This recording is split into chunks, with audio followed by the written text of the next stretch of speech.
Hey guys and welcome back to my channel. This is part 6 of What If Naruto was the Superhuman Maelstrom in Marvel. Before we begin, don't forget to like, share and subscribe, and also go and support the author, link in description. How was the first thing that came out of the Uchiha matriarch's mouth after the reveal? How could you still be alive? How is it possible? She asked, bewildered at the event that just unfolded in front of her after she had ingrained the idea of her being dead for over 8 years. Kushina, answer me. She half pleaded, half demanded to her not-so-deceased friend. Her mind was at a disarray at meeting her supposedly deceased friend right in front of her. The redhead was not smiling, as it seemed that she was a bit guarded, even in front of her friend. Her arms were crossed still, as if they were her only means of protection against Makoto's bewildered, questioning gaze that bore upon her quite frantically, which was understandable, considering that this was an equivalent to seeing a ghost. Then, the redhead spoke. It's a long story, she said rather tersely, but I suppose, if you have the time, we could talk. Have the time? Makoto asked, her voice high-pitched due to assortments of emotions bubbling up from within her, and then she laughed a bit out of the ridiculousness of the situation and said, I have mistaken you dead for 8 years, I think I have the time to listen as to why that is. Kushina could only offer an apologetic smile to her friend as she said, then let's go downstairs, shall we? There were no teas, nor coffee or any beverages when they sat across one another in the living room. The situation as a whole was as tense and awkward as it could be when two friends who believed the other to be dead for years suddenly showed up without warning or fanfare.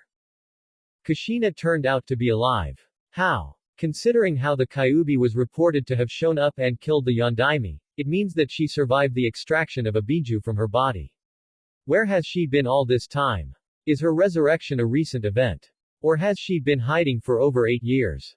Why? That was but a small excerpt from Makoto's mind.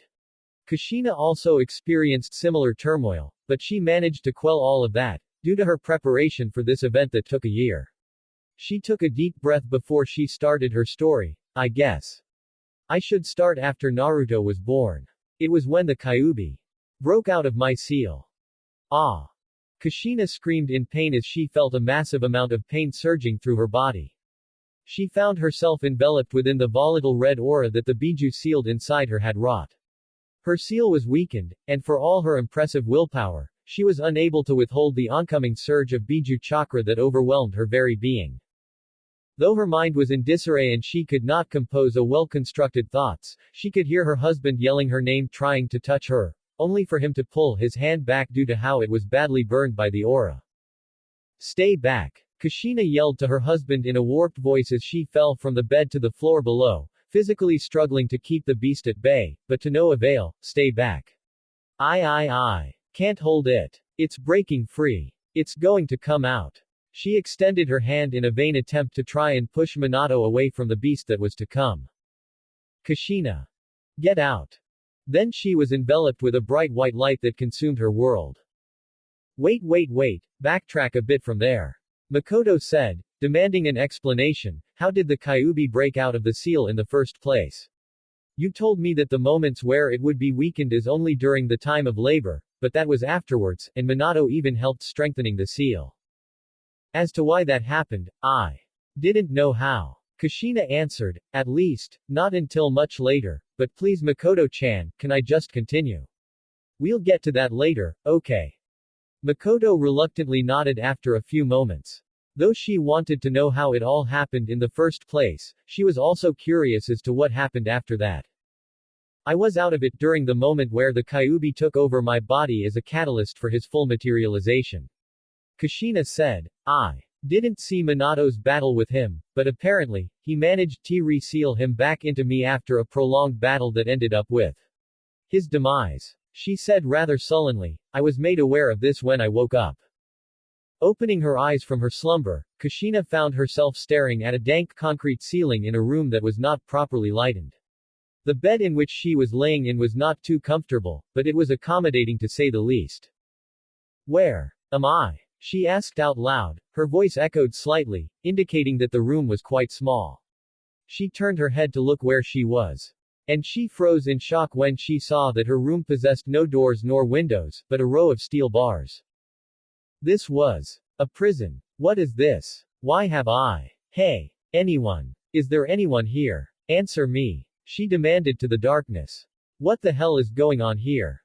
There was no one that provided an answer. Makoto was shocked. Her eyes were wide and her mouth was slightly agape by what Kushina revealed to her. Who imprisoned you? She asked as she leaned towards Kushina.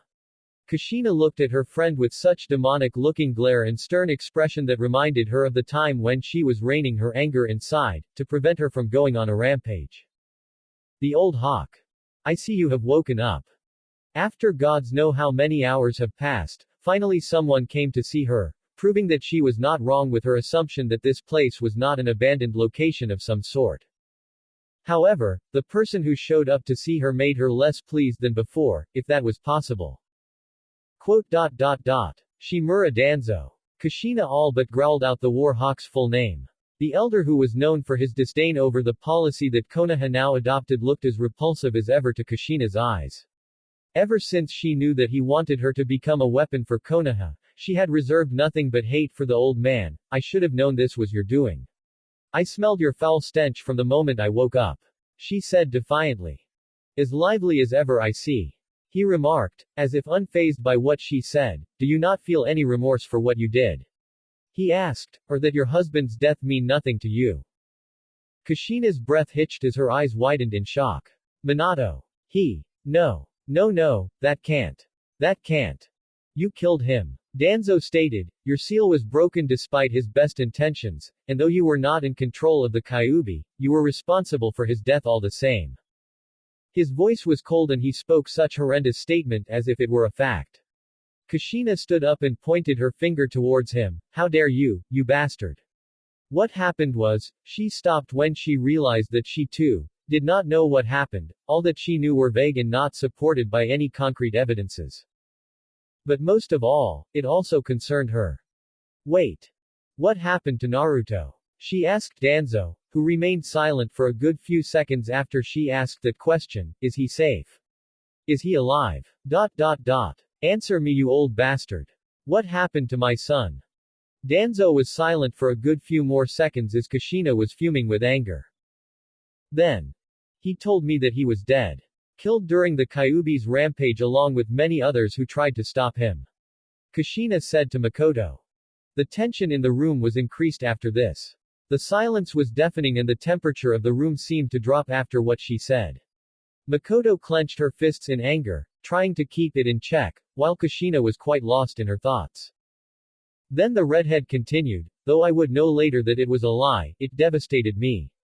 I barely comprehended what he said next, but I could remember that he said I was dangerous, that Minato placed a seal that was embedded on the fly and that despite it working perfectly to contain his power, I had to be kept under constant surveillance to keep me from unwittingly release the Kyuubi again. You believed what he said about Naruto? Makoto asked Kushina, as if in disbelief. I thought that I was indirectly responsible for Minato's death. With my lack of knowledge of what exactly happened back then, I didn't know any better. Kushina answered back, her expression somber. At that time, it was very easy for me to be fooled, and I believed the liar. I was not in a good place, Miko. And hearing that my newborn son is also dead because of me. It broke me. There was another silence before Makoto said, for what it's worth. Your son's alive. Healthy, strong, passionate too, somewhat similar to you in fact, but he is a lot calmer and level-headed compared to you. He was raised by a foster parent, Taji Kanzaki. She was the one who helped you give birth to him. Kushina did not know the woman so well, considering that she only met her during that time, and so she asked Makoto, has she been a good mother to him? She was. Makoto answered with a nod. That she was. I made sure of it myself. Kushina sighed out in relief at her answer, thank goodness. Perhaps I should meet her sometime, share some stories. I've missed nurturing him for years now. I have a lot to catch up on, she said as she chuckled sheepishly. Makoto smiled, though one could see that her eyes were filled with sadness. There was silence for a second before Kushina asked, why do you look so glum? Was it something I said just now? She asked, truly curious. His adoptive mother died recently. Was the answer that Makoto could give to her. I'm afraid that you won't be able to share any stories with her. She added. At this, Kushina turned even more saddened. Oh. How did she? I mean, how did Naruto take it? She asked instead, more worried over how her son took the death of the one he had called as mother, for 8 years, as she already knew what could possibly happen. He coped. But the first few days he was a bit distant, working himself to the bone to try and divert his thoughts from accepting the fact that she's gone. Makoto answered. In the end though, he got over it. But what? Don't take this the wrong way, Kushina, but Makoto began, I think it would be best for you to not reveal yourself to him this soon. As far as I know, he possesses no knowledge of his real family name, let alone you, or even who you really are. Though I might be wrong in that regard. Showing yourself to him like what you did to me will not be as cordial. I see. Kushina said with a nod, beginning to think of a method to reveal herself to Naruto without messing things up with him. Not that this has been quite welcoming from you, but I understand. Anyway, do you want me to continue? Oh yeah, sure, go ahead. Makoto said with a nod as she gestured her the, you may, gesture with her hand. Kushina took a deep breath before she said, well, after I bought Danzo's lie, I was catatonic. I was kept there with nothing to stimulate my mind for a long time, and so I delved deeper and deeper into depression and slight insanity.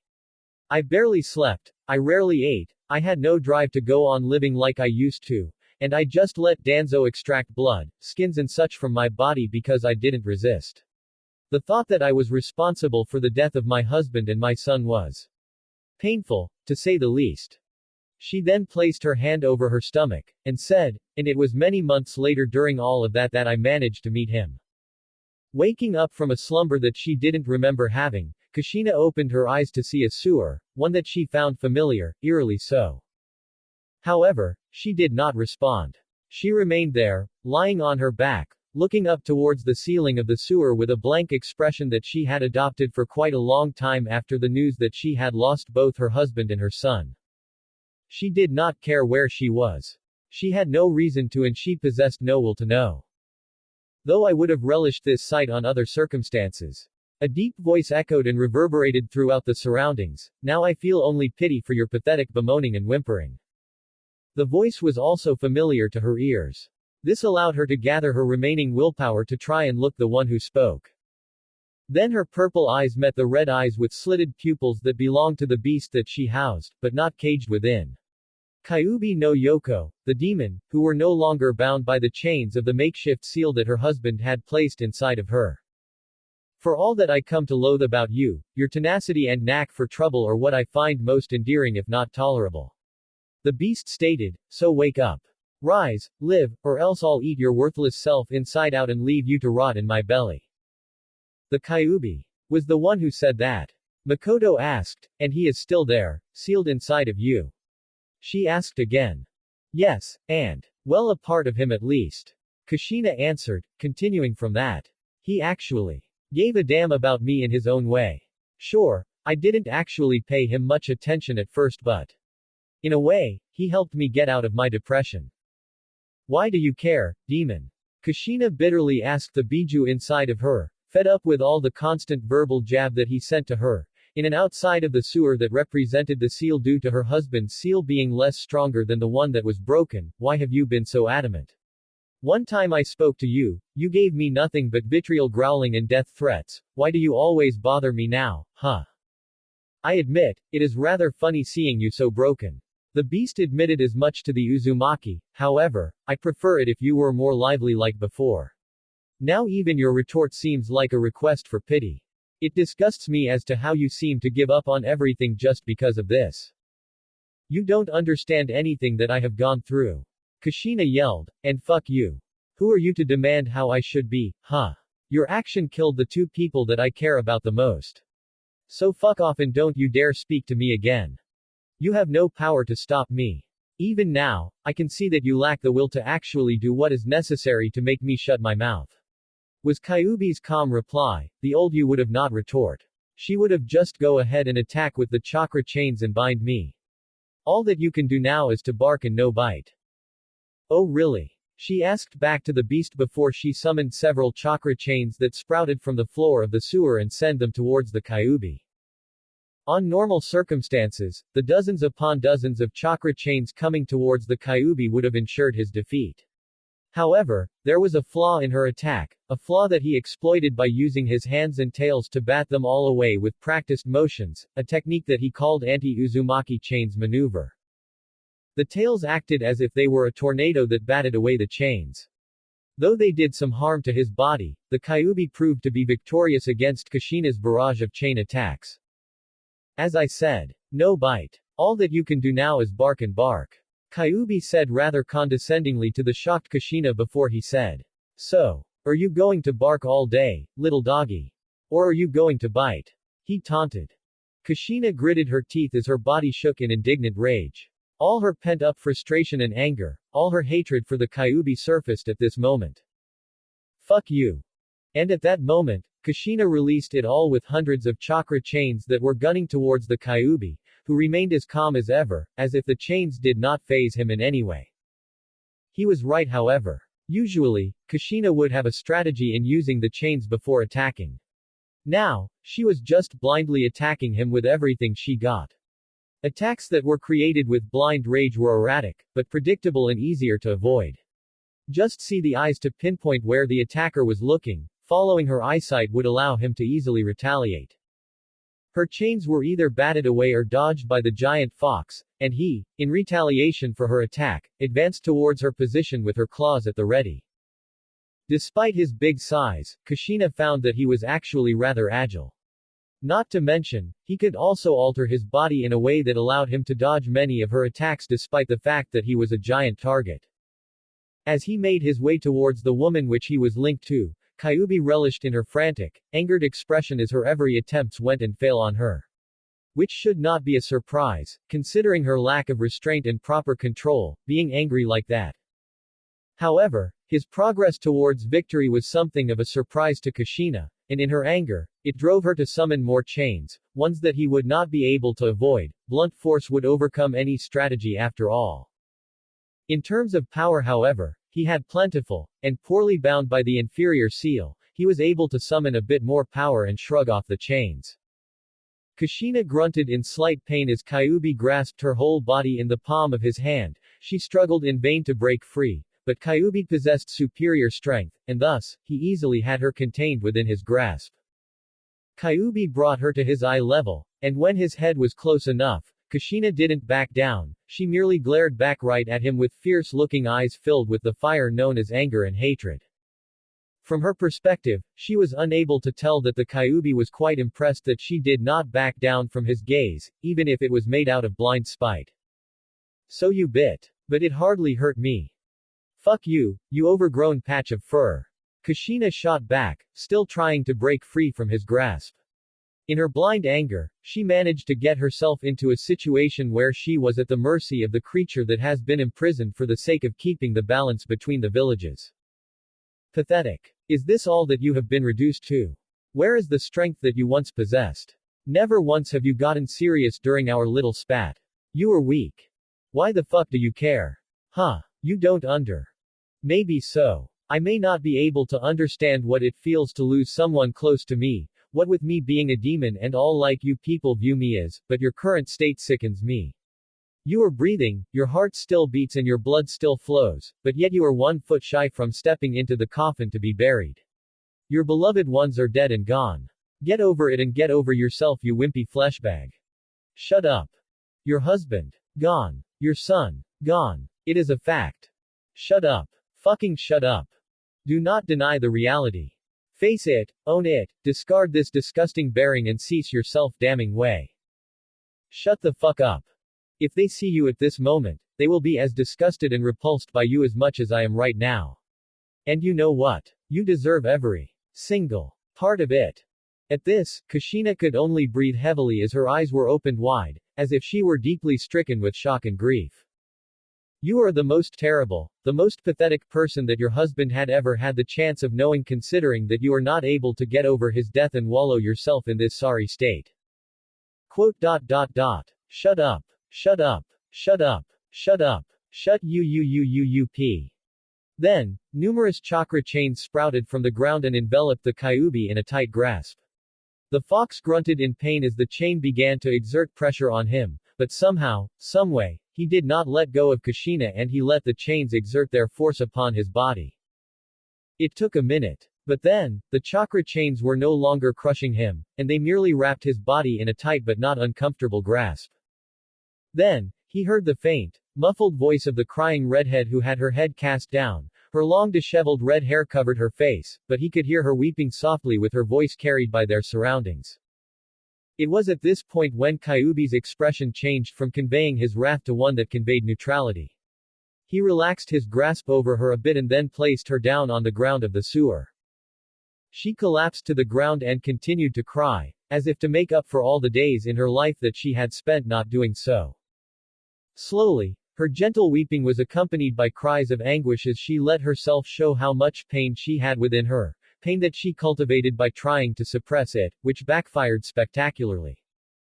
Her moans and cries of extreme anguish and emotional agony echoed in the sewer, and Kyuubi was silent throughout the whole ordeal, but his eyes kept on watching the vulnerable form of the Uzumaki woman, who had relinquished the chains that were holding him. It felt like hours before she finally stopped. Her eyes were red, and her expression showed how much beaten she was emotionally. She didn't speak for a minute, before she broke it by saying, "I won't thank you. You unfeeling furry beast. But I will admit that. I needed that," she said, as if trying to speak and withholding her hiccups made out of her weepings. The Kyuubi did not respond back. But he did not need to. Kushina suddenly found the silence she wanted. And she found herself a sense of relief that she had been missing for such a long time. "So he gave you the hard treatment," Makoto remarked after Kushina finished recalling that event with a rather fond smile. "For a being whom we call as a demon, he sure showed a lot of concern over you." That remark earned another smile from the redhead. "We were very misinformed about what they really are. Even me, a Jinchuriki of one, didn't even bother to think of them as anything less than a demon. But it's all changed now. After what he did, I got closer to him, seeing that he's the only one who would listen to me talk and would actually talk back cordially." "What did you two talk about?" Makoto asked. "Many things," Kushina answered. "Initially, I asked a lot about him and his siblings, the other Biju. He only revealed bits of it, and he did not really trust me back then, so I relented and stayed silent for a long while. But we ended up talking a lot of times. 2 years worth in fact, with me contained in a cell all by myself. I didn't have anyone else to talk to." 2 years huh? Makoto asked in a rhetorical manner. "But you did this without the War Hawk's knowledge, right? Or not? Did he find out about that?" "He did actually," Kushina answered. "He thought that I was colluding with the demon, and that it stands to reason that Kyuubi's initial breakout was my doing. I tolerated most of his shits as the Kyuubi helped me gaining back my willpower, but it was not the reason why Kyuubi broke out. I figured that, but how exactly did he break free? Did he tell you about that?" Kushina nodded. "He told me that it was because he exploited a weak link that is newly created when I gave birth to Naruto. He didn't have the time to figure out what it was, but I had an idea as to why. And that is, an interference of another one's energy. See, before the Kyuubi threatened to break free, the seal interacted with Naruto. So I thought that he was the one who unwittingly set him free. The newborn Naruto?" Makoto asked, finding the idea as a bit ridiculous. "I thought that it was ridiculous," said Kushina, "so I discarded the thought, but after what I now know about Naruto and how he defeated the Kyuubi, it made some sense. A little bit, but it was something that made me 70% certain." Makoto didn't know what to say about that. Sure, she knew that Naruto possessed powers that placed him beyond other people, but to have that so early in his life and already capable of influencing the intricate seal that contained the Kyuubi was quite scary in itself. Wait a minute. Backtrack a bit. You said that the Kyuubi is still inside of you before, right? Makoto asked, to which Kushina answered with a nod, "But that's. The Kyuubi attacked us just recently. How is he within you and Naruto at the same time?" "Well that's," Kushina cut off her answer before she looked at Makoto with shock apparent in her face. "Wait. Naruto absorbed the Kyuubi. She asked as her red hair suddenly began to glow with a bright shade of red similar to fire. He's a Jinchuriki now. How did that happen? Who sealed a part of him within my son? Her demands of answers was accompanied by her hair flickering like a flame, as if an indication of her current mood. Her eyes burned bright orange, and Makoto could feel the temperature of the room rising in concordance to her friend's hair flickering wildly as if a flame reacting to the motions of the wind. I was only aware that he defeated that side of him, now you're telling me that he's absorbed him. Kushina said, damn it. That would just make him a big target. Now he must be seeking him for Kurama in addition to his abilities. Kushina. Makoto said as she stood up as well, grabbed her friend's shoulders, looked straight into her eyes and said, how come the Kyuubi is both within you and Naruto? Was he split? By who? And why? There are so many questions in my mind, and frankly, you need to answer them all right now because I have many scenarios in my mind regarding the events that happened after you talked to Kyuubi, and unless you tell me the truth, my mind will implode. I am not kidding. Seeing her friend's expression, Kushina supposed that she had a point. She took a few deep breaths to calm herself, and Makoto saw as her friend's bright red hair slowly lose its light and returning into a normal state. Tell me who sealed Kyuubi's half into him first. She demanded. Your son did it himself. Makoto answered, as to how, there are many theories, but for now, continue with your explanation. All right. Kushina answered, obviously not satisfied by the lack of elaboration. The Kyuubi was indeed parted in two like you said, it happened 6 years ago. It was done by Danzo and his ally for some sort of purpose that I'm sure is not something that was allowed by the old monkey. This ally is one that he had kept from Konoha, the man who called himself, Madara Uchiha. Kushina answered, but he wasn't that legendary shinobi. I saw his face, even with so much changes, I can recognize who he is. Or was. Who is he? He was Minato's student once. Obito was his name, but whatever happened to him, he has changed a lot. Imprisoned and strapped to a table, Kushina could only gape at the one who entered the room beside Danzo. Why you? You're Obito aren't you? Kushina exclaimed in shock, you look different with that goatee, but I know it's you. I thought you were dead. She said, unsure whether to feel happy that he turned out to be alive after such a long time being considered dead or to be afraid that he was here, with Danzo of all people, what are you doing here? Kushina-san. Obito said with a slight nod of respect directed towards her, one that felt genuine and not at all mocking. I am here to test the newest theory that I come up with, one that concerns the Biju within you. She narrowed her eyes in anger as she gritted her teeth, so you're on Danzo's peril then. The hell happened to you? You used to be a good kid, a bit bratty but nice, now you're working with one of the slimiest bastard ever known to mankind. A means to an end, that's all there is to it. Answered Obito rather dismissively. I am here because I wish to test my ability to divide the Biju into two. What? The hell with that. I don't want to be subjected to that kind of pain. Not anymore. Least of all by an Uchiha. After spending so much time with the Biju, Kushina felt the need to protect him at this current moment. He had become more than just an energy being stored within her, he was a friend, and she wished that she was nicer when he was given to her from his first Jinchuriki to be sealed in. She wanted more time with him, to make up for all the years that she had spent in thinking and treating him like less than a living being, like hell she's going to relinquish him to anyone. Summoning the Biju chakra and enveloping herself within it, Kushina broke free of the restraint and attacked the once friendly and childish young Uchiha who seemed to be anticipating her actions. He is powerful. Kushina stated, so powerful.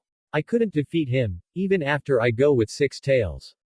He knocked me out, and the next thing I know was that I woke up in the same cell with the restraints on my bed. And when I tried to reach to him, I couldn't hear him at first. Kyuubi. Kushina asked to the seemingly empty dark sewer that represented her seal. Being acquainted to the surrounding due to her regularly visiting the Kyuubi, she could feel that the giant fox were not there. Or that there were traces of him there, but they were so weak, so small, barely traceable, and thus, making her think that the Kyuubi was gone. Or that he could be gone for good. After all, the no-good Obito, as he was once called by the prodigy in Minato's genin team, might have succeeded in splitting the Biju into two, rendering her incapable from ever interacting with him again. Kushina shook her head in defiance. No. No, don't assume anything just yet. For all I know, he's still around here. I have to find him first. The massive center of the sewer that once housed the Kyuubi was still empty, however. She is rendered confused by what she should do or what she could do to find the big lug. Because if he was gone to the point that he was not in the representation of the seal's center, then where the hell would he be? Then, she saw a light in her peripheral vision, colored in orange, coming from one of the badly lit hallways of the sewer that represented the seal in the eyes of her mind. It came from one of the pipes on the wall of a specific hallway, one that was not supposed to lead her anywhere, but there was a trail of an orange-shaded light on the end of it. Kyuubi. I followed the trail, trusting my instinct along the way that told me it was the way to him. Kushina explained to Makoto, who was, at this point in the story, enraptured by Kushina's retelling of events. At first, I thought that the hallway would lead me nowhere. But I was wrong.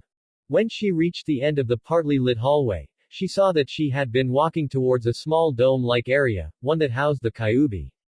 Or at least, a smaller version of himself, one that was still gigantic by human standards, as his body length was at least 9.5 meters long from the tip of his snout to the tip of his tail, but he was small compared to how huge he was before. Kushina, happy that she found him but worried over his current state of being, ran towards his curling form. When she was close, she lightly touched the fur on his head and said, "Hey. Are you alright?" she asked. Though she could feel that he was still alive, he did not respond. Did Obito manage to do it? Did he split him in two? That would explain why he looked so small. The process must have severely weakened him. The Kyuubi looked as if he had been dealt with a serious blow that caused a mortal injury. Though there were no appearance of a superficial wound, she was certain that Obito managed to accomplish such a feat. He actually managed to divide an energy being into two. If she had not been so attached to the Biju, or if he did not do it when he was still within her, she would have been impressed by the once thought to be dead Uchiha. Checking for his condition allowed her to know that the Kyuubi was doing well. Or, what could be counted as, doing well, for a being who had been split into two. On that particular subject, Kushina wondered what Danzo would want to do with a part of the Kyuubi. Did the old monkey put him up to this? The bastard did tell me that my imprisonment was sanctioned by him. Not sure what to say about that. Makoto remarked, regarding the third Hokage's part on her imprisonment. He thought he was doing the best for the village. From how smug the bastard was when he told me this, I assume that he had a part in influencing him as well. He just accepted it because there was a lot of unknowns, and from their perspective, the Kyuubi couldn't have just broken out that easily, and so they took a necessary precaution in imprisoning me. Kushina explained. The redhead sighed before continuing, anyway, I don't really believe that Danzo's action with Obito was sanctioned by Hiruzen. It must be something that he decided to do for himself. After the attack done by Kyuubi's counterpart, I believe this even more. Anyway, after that, I waited until he woke up, and it wasn't that long of a wait. Hey. You're up, thank goodness. Kyuubi looked at Kushina with tired eyes for a couple of minutes before he said. Once again, I have been split into two. The Uchiha bastard could weave energy with his bare hands, but he's inexperienced enough to give me more pain than I should have felt. Luckily, your body seems to be fine despite the fact that the seal that your husband has placed is now severely weakened. Well, I see that you're not that bad, considering what happened. Kushina remarked with a rather fond smile in response to Kyuubi's grumbling. How did you do this? Did you create this space? Yeah. It's a flimsy creation that I made when the seal that kept me here was being invaded by the Uchiha's energy to store a part of my consciousness so that I could reform myself easier. It's not much, but it's what I have. Crafty bastard. Kushina said in a well-meaning admiration. Her expression turned somber when she realized why he was in this state in the first place, which was her failure. Hey. I'm sorry. I couldn't prevent him from. Don't. Kyuubi said, interrupting her from her apology. I hate hearing apologies from those who are not responsible for anything wrong. He was too powerful, you were too weak, that is all there is to it. Though his blatant demand for her to not blame herself would be somewhat ingratiating by those who knew him less than Kushina, the redhead had come to regard his statement as it was, which was not as abrasive as other people would claim. It was just the way he was. Still, does the notion that the one-eyed stink is working on something outside of the Hokage's control is in your mind? Quote. Yeah. Kushina admitted as much, considering that this whole endeavor seemed too fishy and too suspicious for her to think that it was done by the sanction of Hiruzen Sarutobi. The man had standards, not like Danzo, but I don't know for sure. Though Obito has changed for the worse as well and he might be working independently and only assisting Danzo for some kind of purpose involving your splitting, we don't have any hard evidence to support the notion. Only humans would be bothered of such things. Kyuubi remarked with a slight mocking grin, I say we break out, put Danzo at our mercy and interrogate him, what do you say? The notion of breaking out was something that she welcomed. But for her, the idea of interrogating Danzo for the sake of informing Hiruzen of his possible betrayal was iffy. Hiruzen did place her in this situation. Though he might be scared by the unknown factor that caused the Kyuubi to break free and influenced by Danzo, Kushina felt her sympathy for the old man diminishing over time, to the point that now, she felt that she had nothing that she owed him. But, after 2 years and a half of being kept here, she was more willing to get out of the hellhole. If not for the sake of Konoha, then for her own. What do you have in mind? At this, the Kyuubi grinned and said, when he and I were connected during the process of the dividing, I was able to reach into his body and to his chakra circulations. Though I didn't manage to stop him from flooding it with my chakra, I was able to discern some information about how he could be so powerful. It was all in his DNA, and I believe, with a little genetic manipulation through the intertwining of our energies, I can apply the same thing to you. Kushina then lifted her upturned open palm slightly and created an orange-colored flame-like energy that exuded from her skin. All that I had to do was to release my reign over him. Sure, I didn't agree on the spot. It took me quite a while to contemplate the repercussions, asked him some questions, but at the end of it, I accepted his offer. Quote. So that's why your hair was flaring back then. Kushina smiled sheepishly as she called off her energy flame and twirled her long red hair absently. Yeah. My power is also tied to my emotions, especially the stronger ones, so when I am particularly angry or delirious, my hair would just pop into flames, so to speak. At this, Makoto noticed that the edges of her friend's hair was glowing with a slight tinge of brighter red, like the color of a candle fire that matched the color of the blush on her cheeks, showing that she was being honest. Like that? Makoto asked with an amused smile as she pointed her finger towards the spot on her hair where it glowed. Kushina looked at where her finger was pointing before she nodded. Like this, yeah. She confirmed, this glow is just one form in which my ability could materialize. I should explain, this ability. Superpower. Makoto corrected, that's what Naruto and his other friends call it as. Superpower, and those who have this is called superhumans. You're able to do something that not even a normal shinobi could do. What's your superpower, if I may ask, Kushi-chan? That's what they named it as, huh? Curious. Kushina said, as if rather pleasantly surprised, anyway, my superpowers are varied. From what I heard about my son's fight with Kyuubi's half, I possess his legendary strength and his ability to fly. Does he also have augmented durability, senses, and energy production and manipulation as well? She asked. Well, it's no for the last one. I assume that he's producing a large amount of energy on a daily basis, but manipulating it the way to the degree that your Satsuki could do is not. Wait, a Satsuki also have this kind of ability? Kushina asked, somewhat surprised. What is it? What is it? She asked. Her expression brightened considerably, and in a literal sense, so was her hair. Quote. That got your curiosity, I take it. Makoto asked with a rather wistful smile. She has the ability to create energy constructs. Similar to your chakra chains, but much more versatile, considering that she could create almost anything with her power.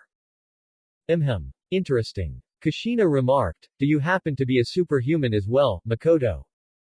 Shaking her head as a non-verbal negative answer, Makoto said, no, just my daughter. Either I'm a carrier of the gene that gave her superpowers or that I simply don't have one. Ah, a pity, I thought that if you have one, we can re-establish the fearsome monster duo reputation that we got when we were Chunin with our new abilities. Kushina remarked with a wide grin. Both of them laughed a bit before Makoto sighed, fearsome duo huh? Haven't heard that moniker in a long time. She said rather wistfully. Hey, yeah, Kushina said before she diverted the topic slightly into a grimmer one. By the way, I noticed how empty this district is. I once heard from Minato that he had been working on improving the relationship between the village and the clan. After his death, did it all collapse down to the point that Hiruzen opted to kill all of you? She knew that Kushina would pick up on that. The last time she was here, this district was populated, filled with many Uchiha members. Now, it was nothing but a graveyard, a ghost town. It was this that made her mentally ask herself, why did she decide to stay after the massacre? Sorry. Kushina said after a moment of silence that she found to be constricting, did it happen recently? Your expression tell as much.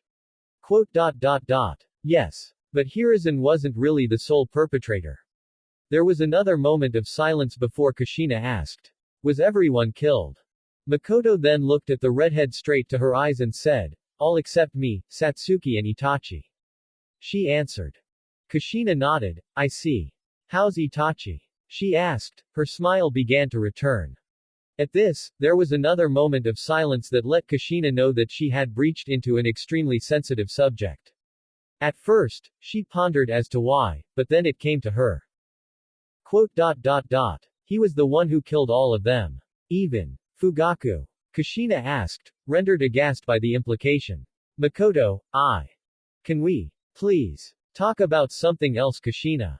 Makoto asked, as if pleading to her friend. Though she had more or less come to terms with what happened to her clan, to converse about it was not something that she had taken a liking in. I'm really sorry for bringing it up. Kushina said with genuine regret before she cleared her throat, so. When I agreed to let the Kyuubi manipulate my genes and give me superpowers, I asked him what it would take. It was not much, he said, just a bit of jolting pain coursing through my body. He said that the magnitude of the agony would be equal to when I gave birth to Naruto, except that the feeling of the tearing flesh would be felt by my whole body instead of just focused on one spot. Ow. Makoto remarked with a wince. Yeah. It was sheer agony for an hour during the transformation. Goddamn it, why the hell did I agree to this again? Stop whining. I'm modifying you down to genetic and molecular level, you should have expected the degree of pain that it would inflict. And this is only the beginning too, so please remember the reason why. You said that this would feel as painful as giving birth. Why does it feel as if I am being slowly skinned and roasted at the same time? This is more painful than you said it would. I said that the pain should be equal to giving birth. I didn't say that it would be less or even more than that, now did I? Now grit your teeth and bear it, woman. Grrrrrrraaaaah. By the gods, if I die because of this I'll kill you. Different words do have different meaning, Kushina. Shut up you. When Kyuubi finished the transformation, Kushina's consciousness was forced back to her physical body instead of her mentally created one that was her avatar, inside the sewer that represented the seal in the eyes of her mind. However, she found that she was no longer inside the cell reserved for her by the Warhawk Danzo. Instead, she found herself in a small clearing within a dense forest, her head looking up towards the blue sky above. Sitting herself up, she looked around her surroundings, and said, "Where am I?" "You're out of the prison," was Kyuubi's answer. "I took the liberty of controlling your body mid-transformation and escaped. Your chakra was fluctuating wildly during that like I told you it would, and it attracted the attention of the guards. Taking them out and destroying parts of the building was easy enough to do, considering the power I have granted you." Kushina groaned as she stood up and stumbled a bit due to an aching feeling on the back of her head. Ow. What's going on? Why do I feel so wobbly? Your body is acclimating to your new abilities, and it might take a while. Just don't be surprised when. As if on cue, Kushina saw as the skin of her right hand began to produce bright orange hue that flickered and wrapped around her palm and fingertips just like a fire, a brilliant orange fire that somehow she could create out of her hands without even thinking it. Whoa. What is this? Kushina asked in a tone of voice that conveyed shock, surprise, eagerness and hesitance at the same time. As her hand kept on glowing, fueled by the energy within her. That happens. The Kyuubi finished his sentence in a more exasperated tone of voice, don't freak out. This is one of the abilities that you now possess. It has a property similar to my chakra cloak, as much as destructive as well. However, you're the generator now, not me, so it can be turned on and off without the need to channel my energy. Enraptured by the sight of her flame-covered hand which she rotated to sat her fascination, Kushina digested the information in relative silence. Anyway, in addition to that, your body now possess a large amount of strength as well. Try uprooting that tree 6 meters on your right. Looking the tree that Kyuubi had directed her to up and down, Kushina found herself in doubt, her mentality was unprepared as of yet. I'm not sure I could. You need to also have your mentality in line with the powers that you now possess Kushina, not just your physical body, said the Kyuubi. Fine, I'll do it. Or at least try to. Moving towards the tree, Kushina examined it for a bit, looking at its bark, tapping it, placing her hand over the barks before she finally gathered up the courage and grasped small parts of the tree with her 2 hands. Okay, here goes nothing. She yelled as the muscles of her upper back tensed in anticipation. It didn't even require her to put her back muscles into overdrive, as she was able to uproot the 11-meter tree with just a simple heave of her arms. Hey! It worked! Kushina gleefully said as she arched her back.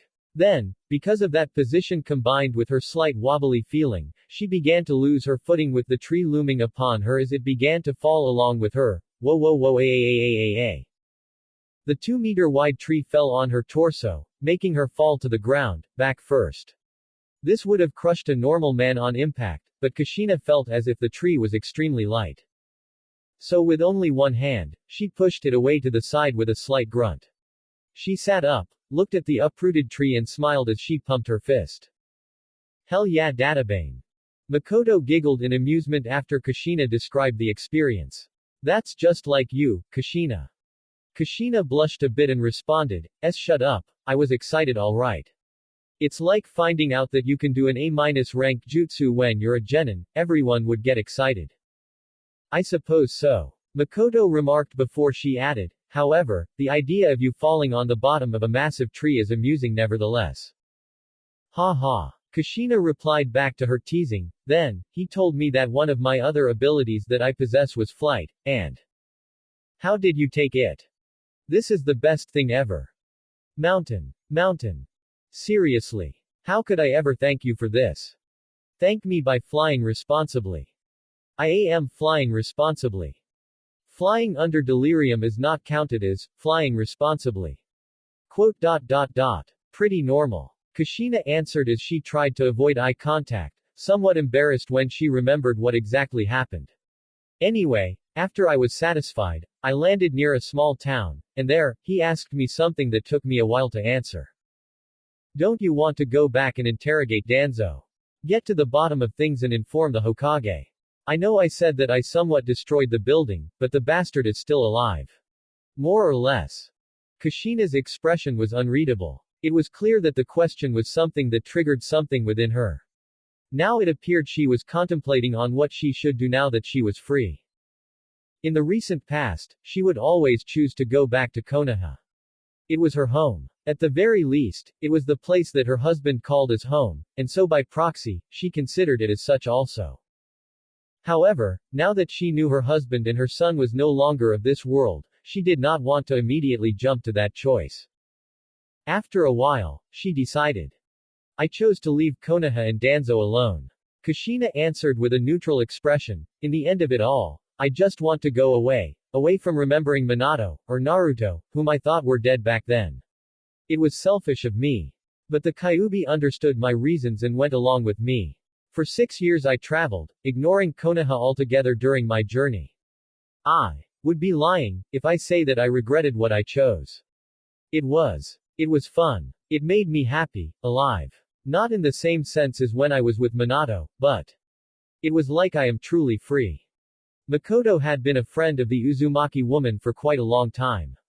To her, Kushina's physical cues that would indicate a well-hidden emotion that she kept within was so familiar to her that she would know if she were lying or hiding something from her with but a glance.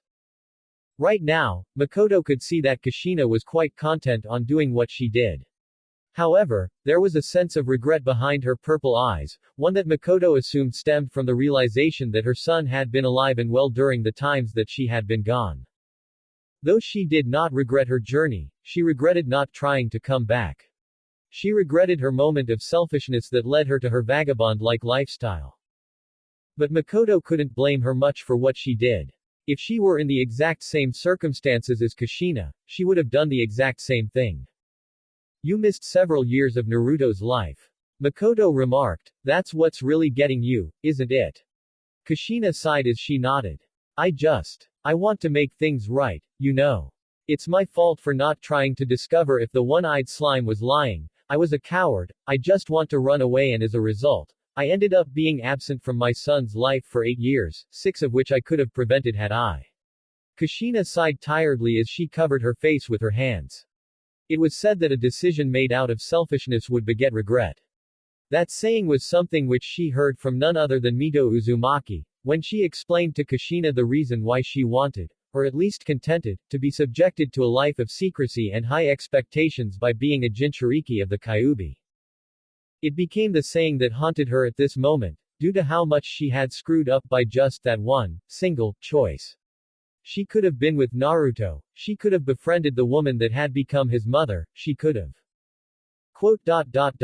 Oh gods. Kushina groaned as she realized that if she had warned Hiruzen about Danzo and about Obito, she might have been able to prevent the death of Naruto's adopted mother in addition to all of the previous things that she could have done.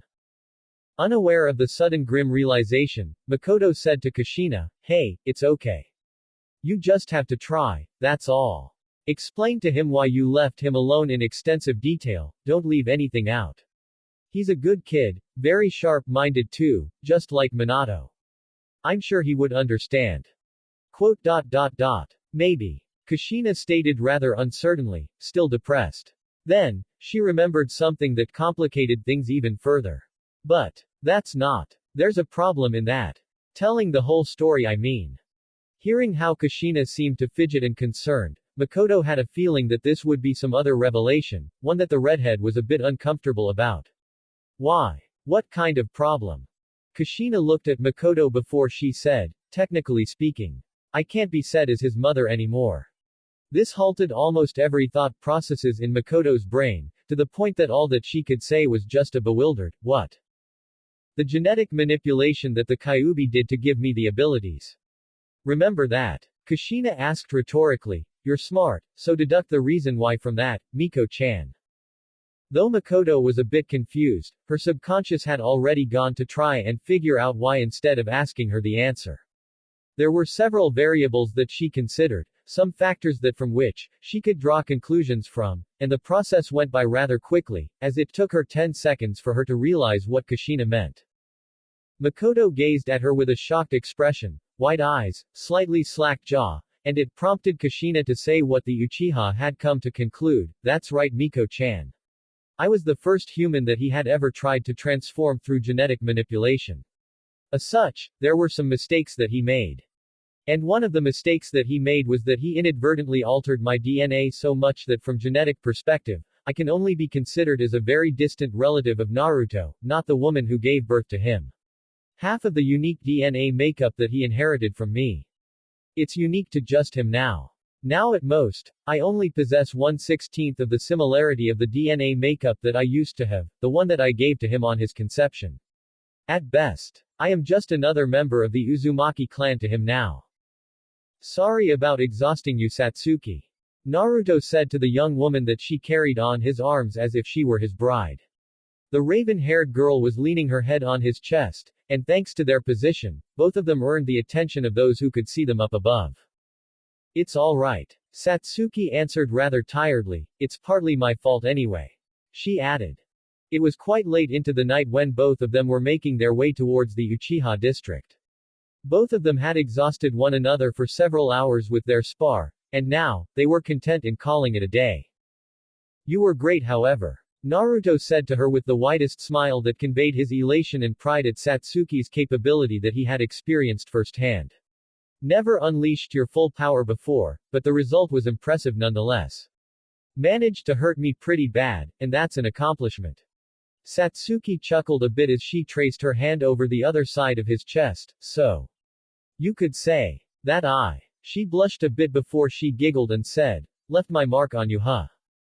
Naruto chuckled at the remark she made. Something like that. Naruto agreed lightheartedly. However, his expression then turned into a frown that conveyed a moment of contemplation, though that statement could be misinterpreted badly. Naruto remarked after the moment passed. Then again, so does our appearance. Looking down, Naruto and Satsuki saw that the gazes of the villagers of Konoha were following them as they slowly flew to Satsuki's house in a rather relaxed manner. From their perspectives, the pair looked like something out of a romantic painting. Considering their status, it wasn't that far of a stretch to consider the imagery as such. Returning his gaze to Satsuki, he said to the young Uchiha, wonder what they think of us. He muttered. Probably thinking about what we have been up to, you know, considering how we look like right about now. Satsuki remarked with a slightly mischievous smile accompanied by a luminescent red color that was spread upon her cheeks. Naruto raised his eyebrows and smiled back. Yeah, you're right. Moments afterward, Naruto arrived in front of the window of Satsuki's room on the second floor.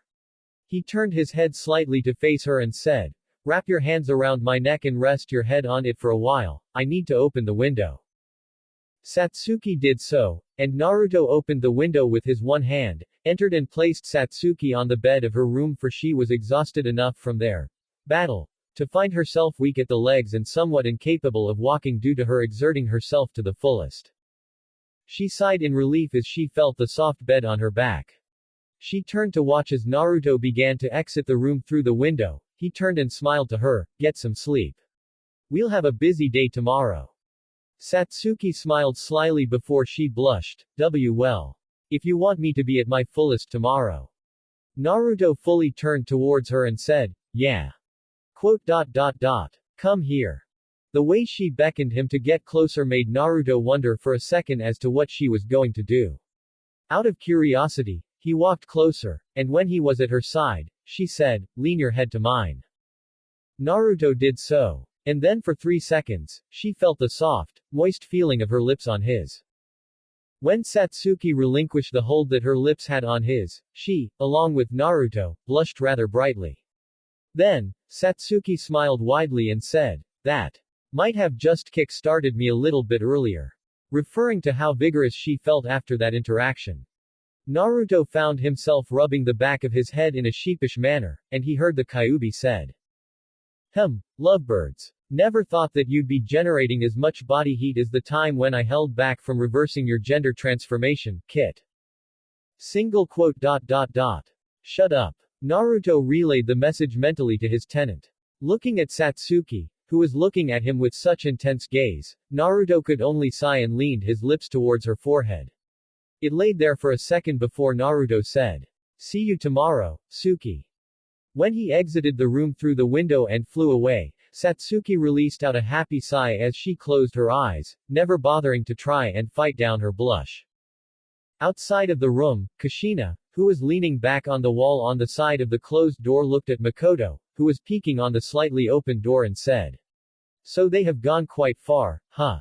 She remarked with a rather wide smile.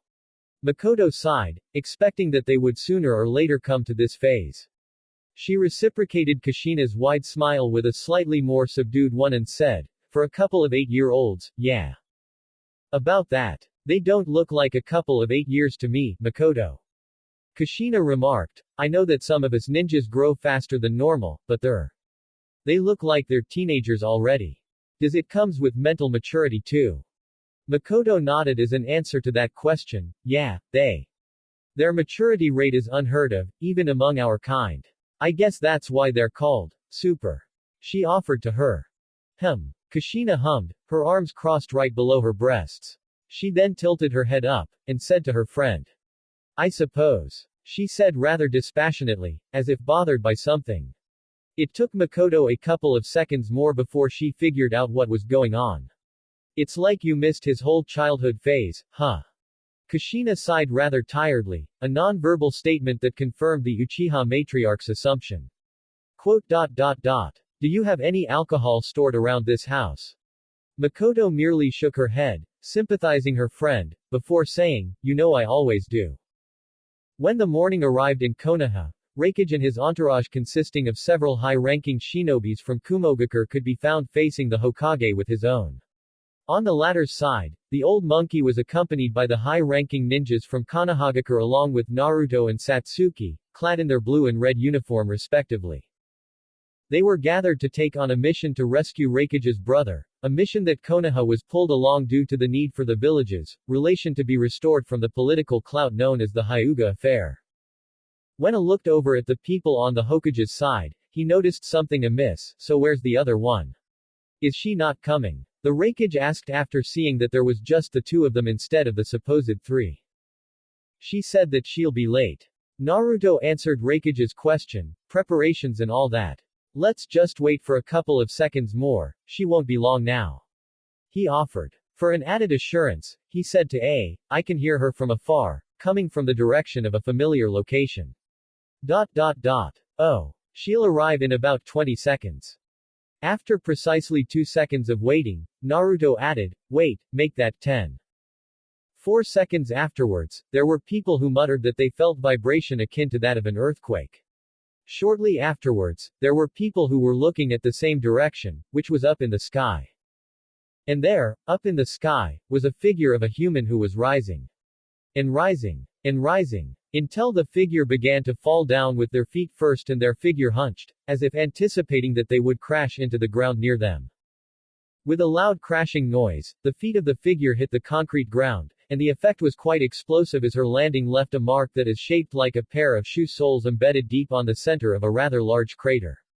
Dusts were expelled everywhere when the figure landed, and from the smokescreen, one could see the figure squatting, as if they were absorbing the impact through the position.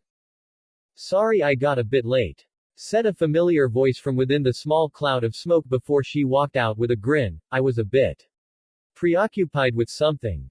It was Sakura, the pink-haired girl with a crazy amount of physical strength in her body had came down like a meteorite through the power of her legs, jumping across distances that made it appear as if she had fallen from the sky. She wore a variant of the skinsuit that looked more similar to the one that Satsuki was wearing, one that was colored in dark magenta, a color that complemented the color of her hair quite well.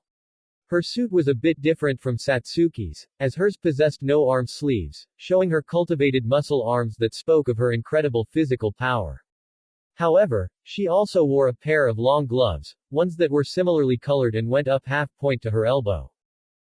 The clothing evoked the image of a brawler, a street fighter, which was appropriate, considering her power set. The range of your jumps has certainly increased.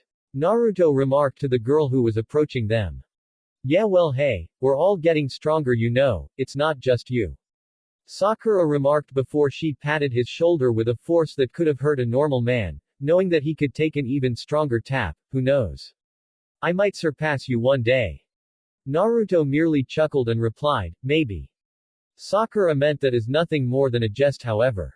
She knew that he was on a league of his own, and that she could only match him when he was half full and not giving all of him in a fight, so she knew that his statement was just a bit of humoring.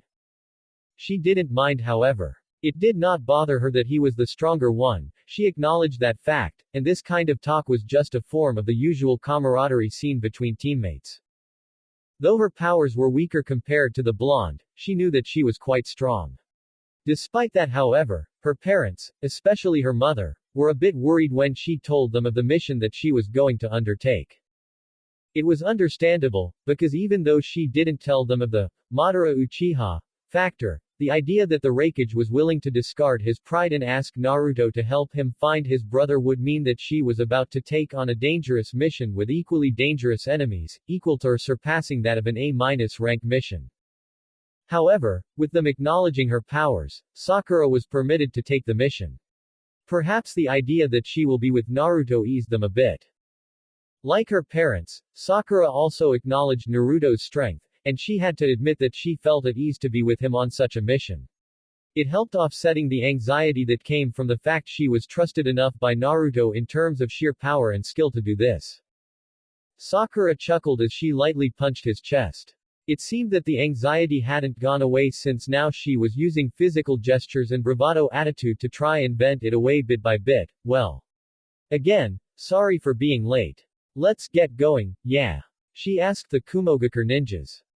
Hiruzen faintly sighed at Sakura's attitude that he was somewhat certain that it stemmed from her anxiousness and said, very well, so we have gathered here to give you the 3 special members of our village.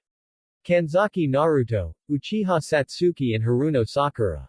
They are among the best members that we have in our village, and among the ones most venerated by the people for saving them from a powerful threat. We hope that they will be able to give you the aid that you have come here to attain. I certainly hope so. As said with a nod, well, I'm not a man who like to spend a lot of words, but I'm going to anyway since he's already done it. The Raikage said as he gestured towards Hiruzen, I know that the relationship between our 2 villages are not exactly cordial. However, as the old saying goes, an enemy who is willing to help for a shared cause is an ally that can be easily stabbed in the back. The saying earned a lot of deadpan stares and confused looks from both the sides of Kumo and Konoha. Then seemed to realize something and said, perhaps that's not the right saying to go with this situation. He said it rather casually that it earned a sweat drop from everyone who heard. He then shrugged before saying, well, I'm not a man big on words anyway, so let's just say that your help is welcomed and we are willing to cooperate, that good for all of you. Yeah, Naruto responded. Satsuki nodded. Not a problem for me. Sakura shrugged. Well then, let's not spend any more time dallying around here and let's get cracking. Raikage boisterously exclaimed, which the Kumogakure ninjas surrounding him respond to by collectively yelling. Oh you! We will take our leave, Hokage Dono. Should we survive this, we will return and discuss more. Raikage said before he turned to his men, let us leave, men. You 3, keep up with us. Without any further ado, they sprinted out and leaping their way towards the destination. Though the Kumogakure shinobi were having a head start, the 3 superhumans didn't seem to be bothered much by it. Although, they did take Raikage's, keep up with us statement as a challenge, as evidenced when the Sakura, Satsuki and Naruto were warming up the joints on their body. What do you say that we keep up with them with just our running speed? Naruto said to the other 2. Sure. The armor schematics that Shiho created said something about augmentation of physical capabilities. I think it's a good time as any to try it out. Satsuki responded. Hell yeah. Sakura answered with a grin before she got into a running stance. Satsuki let her purple-colored energy field burst to life and through it, she created parts of the energy armor, which consisted of a pair of greaves and boots along with a pair of gauntlets to fulfill the criteria of using only their sprint capability. Naruto, needing no other additions or preparation, was already prepared. Let's go. And with just one sentence, all 3 of them took off running like a lightning. Their velocity was faster than even the Kumogakure shinobi that had left before them. The gust of wind that they left in their wake made the Haori that Hiruzen wore billowed and made the other shinobi of Konoha cover their eyes from the copious amount of dusts they expelled through sheer force. Hiruzen looked towards the direction that they were leaving for and silently hoped for the best. Leaning back on the interior side of the door of her bedroom, Makoto asked Kushina, will you be back again, Kushina? Makoto asked the redhead as she saw her best friend whose clan had scattered throughout the world using the clothes that Makoto was more than willing to provide. In the master bedroom of the house, the 2 women were beginning to change their articles of clothing after spending the night, which Satsuki failed to notice. I'm thinking yes. Kushina answered with honesty, but just see what happens after this. I need to be sure that Naruto finishes this mission in one piece. But did I hear that right? They're going to Uzushiogakure to face this, Madara. When Kushina heard that through her augmented hearing, she was shocked at the notion that her former hometown, the place where her clan originated and made their home had become a place where a dangerous enemy was lurking, planning, or scheming against Konoha or perhaps the world at large, considering how he's seeking the 9 Biju. Yeah, they are. Makoto said before she added, but hearing what you said about Minato's former student Obito, do you think that this is him posing as Madara? She asked Kushina. Her concern was showing through her tone of voice. More than likely. Kushina answered with a good amount of certainty. What, you don't think that he's the real deal, do you? The real Madara Uchiha has been dead for a long time. I'm sure that Obito is using the gravitas of the man's identity to augment his image to those who haven't seen him yet. Whatever he's planning for the Biju, it's not something good, I'm certain of that. He's changed. Not for the better too. Kushina then looked at the nearby mirror to see the clothing that Makoto had provided. It consisted of a black tank top beneath an orange-colored short-sleeved jacket, paired with a pair of fitting red trousers and a pair of black sandals to go along with it. Wait I knew I remembered these clothes. Kushina exclaimed. The clothes incited a sense of familiarity in her mind. Wow, can't believe it still fits. Just a little bit tight on some parts, but... Wait. Don't tell me you've been keeping this all this time, Makoto. She asked the Uchiha matriarch. Makoto blushed slightly as she swept her hair back and averted her gaze away a bit. Her body language gave away the answer without her needing to be verbal about it. Kushina and Makoto had a relationship that could be described as quite close. Before their marriage to their respective husbands, the two of them had what some people would call romantic friendship. Except that would be only half accurate, as the people who would call their relationship as such were outsiders. Kushina had told Minato about it once. Never had she seen him so flustered before. Bless the good Hokage, at that time he looked as if he was struck by a strong fever. It was very adorable. The crimson-haired woman smiled widely and said, "Thank you." Seeing her smiling like that made Makoto certain, if not before, that Kushina, her best friend, was alive and breathing and standing there, in front of her. So she reciprocated her smile and said, "No problem. Kushina-chan." A couple of minutes later, Makoto escorted Kushina to the main entrance of the house. The redhead was preparing to leave and monitor Naruto and the team going to the ruins of Uzushiogakure. Are you sure you don't want to talk to Hiruzen? Makoto asked as Kushina was about to leave the premises of her house, or do you want to ascertain Naruto's safety first before that? The latter first, Miko-chan. Kushina answered, the business with the old monkey can be taken care of later, for now. I need to make sure that Obito is not going to do anything lethal to my boy. I'm a lot stronger now, I can take him on should the need arises. Kushina was just as she remembered. Though her demeanor had gotten a bit calmer and more serious, no doubt due to her experience during the time when she was dead, she was still the adamant, hard-headed, stubborn, but well-meaning girl that she came to admire. Feeling as if she had to give her a parting words, Makoto said to her, "Be careful, Kushina." She also wanted to say that she had lost her for over 8 years and it would be unfair for her if she were to lose her again. However, this remained unsaid. Despite that, Kushina had acquired the ability to ascertain Makoto's emotions through subtle body language unique to her, and she could see the sentence of words that was left unsaid. Even after 8 years, Makoto didn't change so much as she thought. Even with her being one of the very few left of her clan, the event did not change her a lot. Kushina nodded with a smile and said, I will.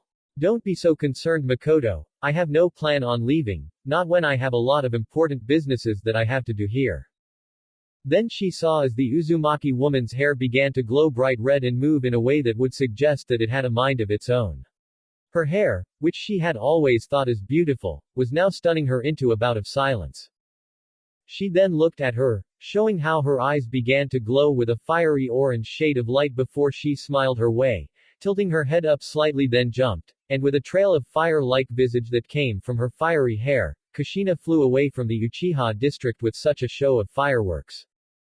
Show off. Makoto remarked affectionately with a wide smile as she looked upon her flying form up above. Her appearance was similar to that of a beautiful red comet streaking through the beautiful blue sky.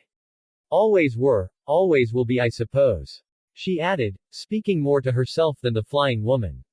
After she sighed in a wistful manner at the blazing trail that Kushina had left behind in her wake, she looked at her surroundings, the empty neighborhood within the district that she had occupied ever since her marriage to Fugaku. This place had truly turned into a ghost town, which was very accurate, considering what had happened to turn the place into such a state. Single quote. Yeah, we should definitely move away from this place. Makoto thought to herself before she turned back and went inside her house again. This place deserves to be nothing more than a reminder, not a residence, she thought morosely. Shikamaru had always been regarded as the most mysterious person among the team.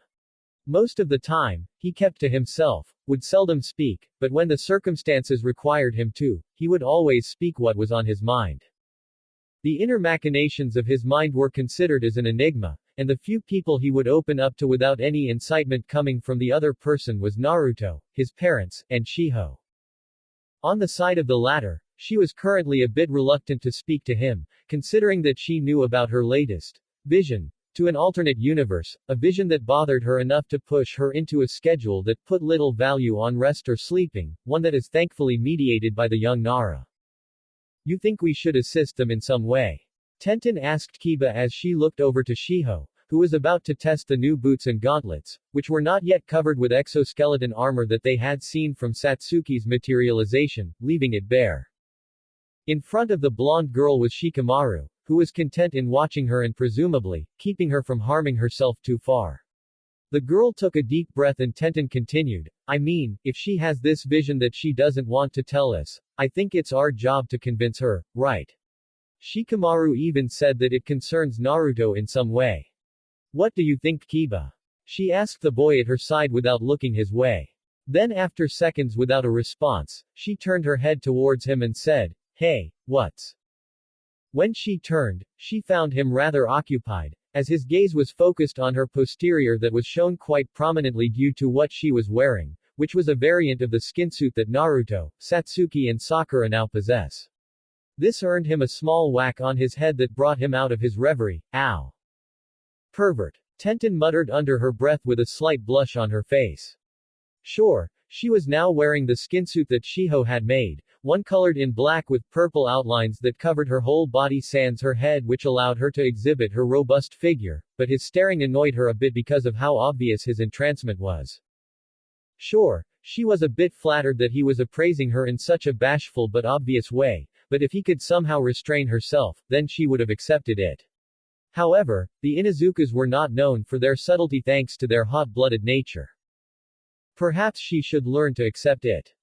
The sound of a scuffle on the other side of the cave that they were occupying made Tenten and Kiba turn, and there, they saw Fu and Tayuya having a go at each other while Kakashi watched with a relaxed pose and a seemingly neutral gaze over the two superhumans. Tayuya, the manipulator of sound, was practicing her power by using Fu as a target practice. One of the offensive usage of her audiokinesis was to create powerful sound waves from any part of her body, her arms, her legs, and most prominently, her mouth. Sound was a form of vibration that traveled through the air, and as such, it could have destructive effects when the sound produced the right decibel at such an excessive amount. A sonic boom was one such product, and as if with practiced ease, Tayuya could create them at will, and her favored technique to create them was through her hands, closing them to fists and struck them repeatedly for a proper destructive effect to be inflicted. She was able to direct the explosive vibrations to her feet as well, propelling her to whichever direction that she chose, assuring her maneuverability in the battlefield. Fu, on the other hand, possessed physical capability on par with Sakura, and that came with durability, strength, stamina, and all else that it implied. However, she also possessed an ability to absorb a large amount of energy and convert it into her own, which she had been doing with her Biju, which helped her becoming this powerful at such a short time.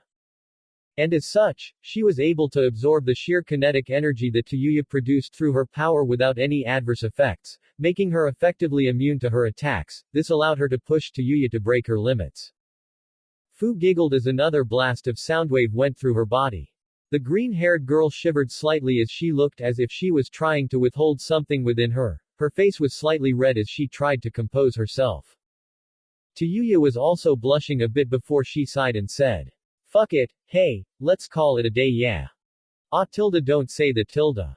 Come on, a couple more sessions, we've only gotten started, didn't we tilde?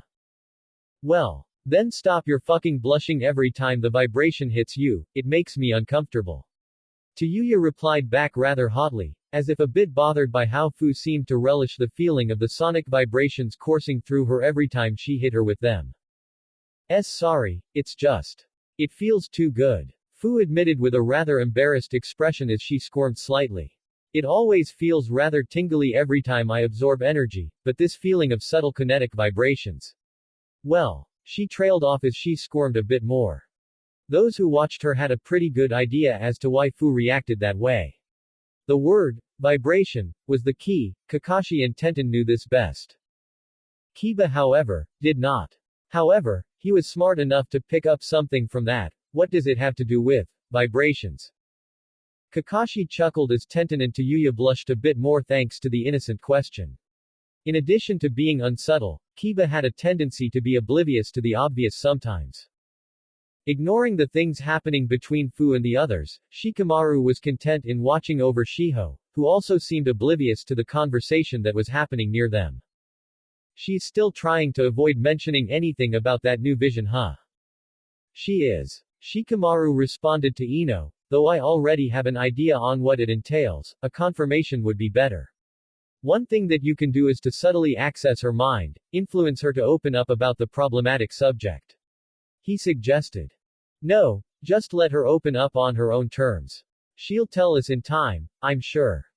Perhaps time will not give us any aid when it does arrive, as it might be too late by then. I know you and Sakura think of me as a paranoid person, but don't you agree that if this is something that bothers her so, it is something worth mentioning? Please, plant some mental inclinations on her mind. We need to know what she's keeping from us. For the sake of others. There was a moment of silence in his mind, a contrast to the noises that the others were making, and then, Shikamaru received his answer, fine. I'm transmitting the seeds right now. Thank you, Ino. Shikamaru sent his gratitude through their mental connection. The constant work that she had set for herself had helped her a bit in her attempt to suppress the feelings that always crept on her whenever she is reminded of the ghastly image of Naruto from the alternate world. Whatever happened to him was unpleasant for her to remember. However, she felt that it was her duty to keep the image intact within her, and so she tried her best to be used to it. However, the imagery that she had seen was something that needed to be told, wasn't it? After all, her vision of the Kyuubi attack had already happened before, so why not this? If Naruto were subjected to that fate. It was frightening to even think about. This, Madara Uchiha, was dangerous, and did she just let Naruto to his? No, that can't be. Hopefully, it was not, but the fear was still there, the fear that he was in grave danger and he didn't even know it because. Maybe I should tell them. It had been bothering her for quite a long time, she needed to be relieved from this great burden. With that said, she stopped what she was doing and said. Shikamaru. Gather everyone, I want to talk to them about something. Unbeknownst to the blonde girl, Shikamaru thought, now that was fast. It's a combination of my effort and her desire to tell us. Ino explained, it looks like she has been trying to tell us this vision for a while. She just needed the right push, and as it turns out, mental manipulation can do that to you. Regardless, she's willing to open up now. Shikamaru said as he nodded to Shiho's way, let's hear what she has to say. The shinobi of Kumogakure were rather uncertain of these superhumans when they first saw them. They did not exhibit the militaristic discipline that was supposed to be the standard for a shinobi. Their formation was similar to that of a standard three-man team, but they were informed that they hadn't had a proper shinobi training. Many people in the team, sans the Raikage and Mori perhaps, were a bit skeptical, especially considering that they hadn't seen their power at work. However, when the two of them caught up to them by flying of all methods of transportation and the other through sheer speed and power that surpassed their own, their skepticism died down slightly. The reason for their skepticism was twofold. 1. These superhumans were a relatively new legend. The story of the Superman and his companions who thwarted a Biju attack and 3 other monster-like humans was something that had the ability to spread fast in the elemental countries. People with immense powers were guaranteed to be known across the nations, and though these people were no different, they had yet to reach the status of people such as the 3rd Raikage or the 4th Hokage. The second reason was that they had not seen their powers firsthand. They had not seen how Naruto lift up a massive construct whose size rivaled that of the Hokage monument from the uncharted, dark depths of the ocean. They had not seen the strength of Naruto or Sakura when they faced their respective enemies during the Kyuubi attack. They had not seen the capability for destruction that Satsuki possessed. In other words, these people had not seen the things that made them known, they only heard them through people who heard from other people. So even when they saw how Naruto could fly through the air without wings, how Satsuki could materialize strange energy constructs out of thin air, how Sakura could outpace them without even breaking a sweat and using movements that would have consumed a lot more energy compared to what they were doing, their skepticism only died down slightly. They were a new phenomenon. Though their feats were known and seen by the people of Konoha, they had not been seen by those outside the village hidden in the leaves. The blond young man knew of this, he saw the way they were looking at them with slight distrust and lack of conviction, and as such, he decided to let the current mission be the needed outlet for them to see that the superhumans were not a people to be underestimated. However, as to their small amount of trust, Naruto had seen that coming from afar.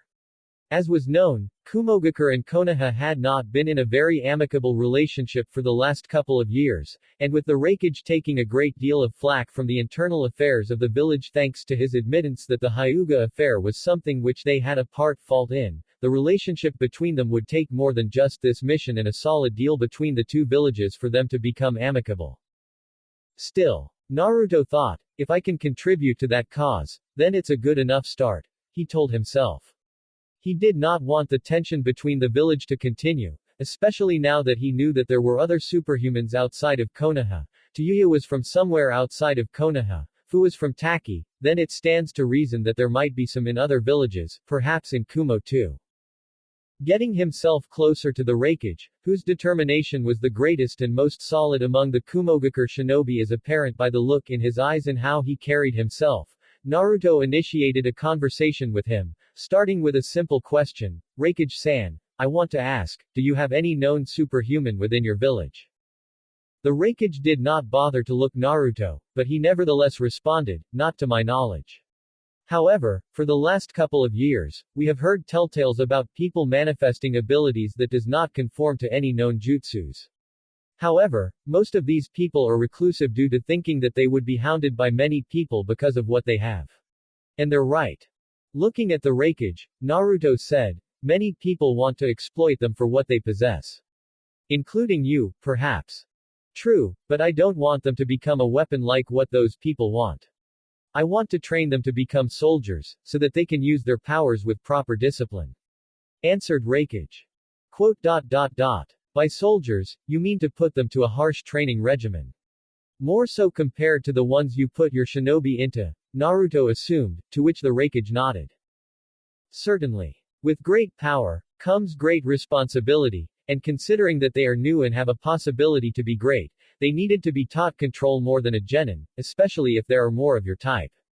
Raikage said as he looked at Naruto, referring to the scale of power that he possessed. Naruto digested A's statement before he shook his head, I don't think your idea is going to cut it, not for this. Hearing the apt silence from the Raikage, Naruto continued, to superhuman shinobi whose powers manifested very late, perhaps at late teenage years or adulthood, your idea is redundant since they would already possess the discipline from their previous training.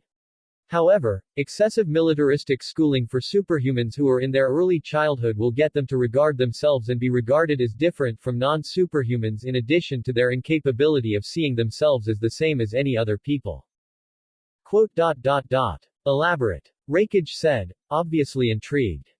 Well, the way I see it, you think that a shinobi is a shinobi, a civilian is a civilian, and a superhuman is a superhuman. Naruto began, because of the identifications, you see them differently, however, one thing that you are missing is that they are all people. And like people, superhumans are also more than just their powers, they have identities, and in that aspect, they are the same as you and anyone else. They have lives, they have people they care about, they can love, they can hate, they can like something, they can dislike something, and when you separate them from one another through hellish training that plants the idea that they are different and has to be excessively treated as such, they would regard themselves differently from other people and that could lead to bad things. Mulling over what the boy said, Raikage found himself understanding what he said a bit. Planting an idea that they are different is good in theory, as it would allow them to be more responsible, however, like many other things, it could be warped and twisted, one of which is to twist that notion, changing it from, I am different, 2. I am above everyone else, especially when a superpowered individual was sufficiently strong enough. Then what do you suggest? Raikage asked Naruto. Treat them the same way that you would treat shinobi. While we are certainly different in physicality, in terms of mentality, we share the same traits as most humans do. What they need to acknowledge first is that though they are different in some ways, in many ways, they are the same as other people. At least, that's how I was treated by my mother. He admitted. The Raikage grunted. She seems wise. He remarked, rather impressed by the insight. She was. Naruto admitted, his lips broke into a somewhat wistful smile. Hey, perhaps after this is over, should you find yourself needing help on how to exactly treat people such as me, I can provide you with assistance. The tone of voice that he used indicated that it was not a jest, that he gave him a legitimate suggestion and one that he would follow through should the chance was given to him. Looking at the expression that he was having, it got Raikage thinking that it might not be a bad idea. I'll think about it. Was all that Raikage said, and that was all that Naruto expected and needed from him anyway. Afterwards, they remained in silence as they moved eastward, towards the ruins of what was once a small, but well-reputed village of great prowess, whose specialty in a branch of ninja art known as fuinjutsu made them feared and respected, which also led to their destruction. Getting to Uzushiogakure would not be a problem, as even though the island and Hai no Kuni is separated by a large body of water, this group of people could always run on the water surface or fly above them. However, before that, they would need to regroup at the mainland, scout the island and strategize. Uzushiogakure had been left by their inhabitants long ago, and any maps that anyone might possess were no longer valid, as the city that once was Uzushiogakure had become a ruin. When they arrived at the clearing at the top of the cliff that looked over the body of water that separated Uzushiogakure from Hai no Kuni, they saw how the island was but a small speck on the horizon, obscured by a fog of medium thickness that only left a faintly dark silhouette that only allowed them to see the outline of the island. The need of a scout was nullified as Naruto's eyes was able to pierce through the thin smokescreen and saw the island in its full glory. From afar, it was clear that the island was still rather green, however, piercing through that, he saw that there were small ruins that he assumed to be small settlements, surrounding a big, sprawling ruin of what was once a great village. It was the village where his bloodline came from, the Uzumaki clan, and now it was nothing more than a ghost island. Nothing but the local wildlife lived there now, no humans, no settlements, nothing. As far as his eyes could see and his ears could hear, there were no signs of human life. And strangely, his eyes also could not pierce through a certain section in the underground part of the island. Something blocked his vision, and so he tried to focus his hearing, and he found out that though he could hear the sound of the small animals on the island and the sound of the coursing water in the small rivers within the island, there were no sounds from the enigmatic underground part that he could hear. This Madara possess anti-spy technology that is integrated to his base it seems. Naruto thought, one that could block my senses. Well, I just need to find the entrance to his underground lair then. Beyond that is a lot of room for improvisation. A minute of scanning later, Naruto floated down towards the Raikage and the others. The latter then asked of him, well, what did you find? On the surface, the island looks pretty abandoned and derelict. There are the ruins of the village and the settlements built around it. It looks pretty normal up top, but the underground section is another thing entirely. How so? Raikage asked. I can't see or hear whatever it is that's going on below the ground. Naruto answered, shocking Satsuki and Sakura, I assume that Madara possessed some sort of technology that prevented me from doing that, and he implemented it into his underground base. However, I saw the entrance to the base. It's at a natural cave formation near the southern settlement. From there is a large blast gate that is directly connected to the base. However, a scouting mission to check its schematics and return back seems improbable, considering who it is that we're going to face, and the possibility of him retreating after knowing that his lair has been found, so I'm afraid we'll have to do a lot of improvisation once we're inside. Though I was not pleased, he was clearly trying to wrap his head around the idea. Let's make camp then, we'll go through our options during the night and execute the best one of them in the morning. With everyone's assent, the mismatching group began to gather their resources to create a base camp, with Reikage ordering them around as he's supposed to, being the known elected leader among the group and all. Naruto, Sakura and Satsuki were gathered at a spot separate from the Kumogakure shinobi, as he wanted to talk to the two girls about what he was suspecting. I think he has some kind of advanced alien technology, rivaling that of the Kryptonians. Naruto began with a rather apprehensive tone, the gate that I told the Reikage about. Its make is not something that we could make with our own technology. I don't know where he got it, but he's certainly crafty and well learned enough to use and reverse engineered it. Reverse engineered. You don't think that the underground system has been there long before he settles there? Sakura asked. No, from what I saw, it seems that he built it after Uzushiogakure's destruction. He might have used an existing cave formation within the island and he only integrate the technology on the system instead of creating it from scratch, but that's only my assumption. Still, the important question is, where did he get it? Satsuki asked. Do you think that there are other crashed Kryptonian ships that we don't know about? Possible, but to reverse engineer an unknown technology to that scale requires years of resources required to make them and an extensive knowledge about the technology's systems. Perhaps he has a functioning artificial intelligence that helped him unlike the one that we found, but again, it's still just a theory. And this brings us to the crux of the problem, which is Sakura motioned for Naruto to continue his explanation. If we manage to rescue Reikage's brother, if we can also defeat this Madara while we're at it without destroying the base or the island, it would leave some, if not all the technology contained within the base intact. Technology that the Kumo and Konoha would want to have, even if they can't understand it. Why is that a problem? If it's about its destructive capability, then why should we be worried if, like you said, they can't understand it? Sakura asked. Because we do not know what are the things that is lying on that base. That's what make me rather uneasy, especially considering how it could be used by the wrong people for the wrong reasons. Even we rarely use that ship on our base other than a place of gathering. Sure, Shiho is already working on understanding the mechanics of the ship along with other scientific pursuits that she's taking, but she does so with caution, patience and sometimes, healthy curiosity. In other words, you are hesitant because these exact traits might not be present in other researchers from Kumo and Konoha. Satsuki summed up. I could see how that could become a problem. Inattention, impatience. Bad combination all around. But not all people are like that, you know. I know. All I'm saying is that this technology that this Madara possesses can be beneficial, however, if used by the wrong hands or attempted to be learned by a person who do not care for patience and caution or filled with obsession or driven by a twisted cause, the technology that they possess might also be destructive. Then what do you suggest if the technology that are inside there remains intact after the mission? Sakura asked, seeing his point but wanting a solution. I think I have an idea. A united, specialized group. Naruto answered, his expression akin to that of a person who had an enlightening epiphany.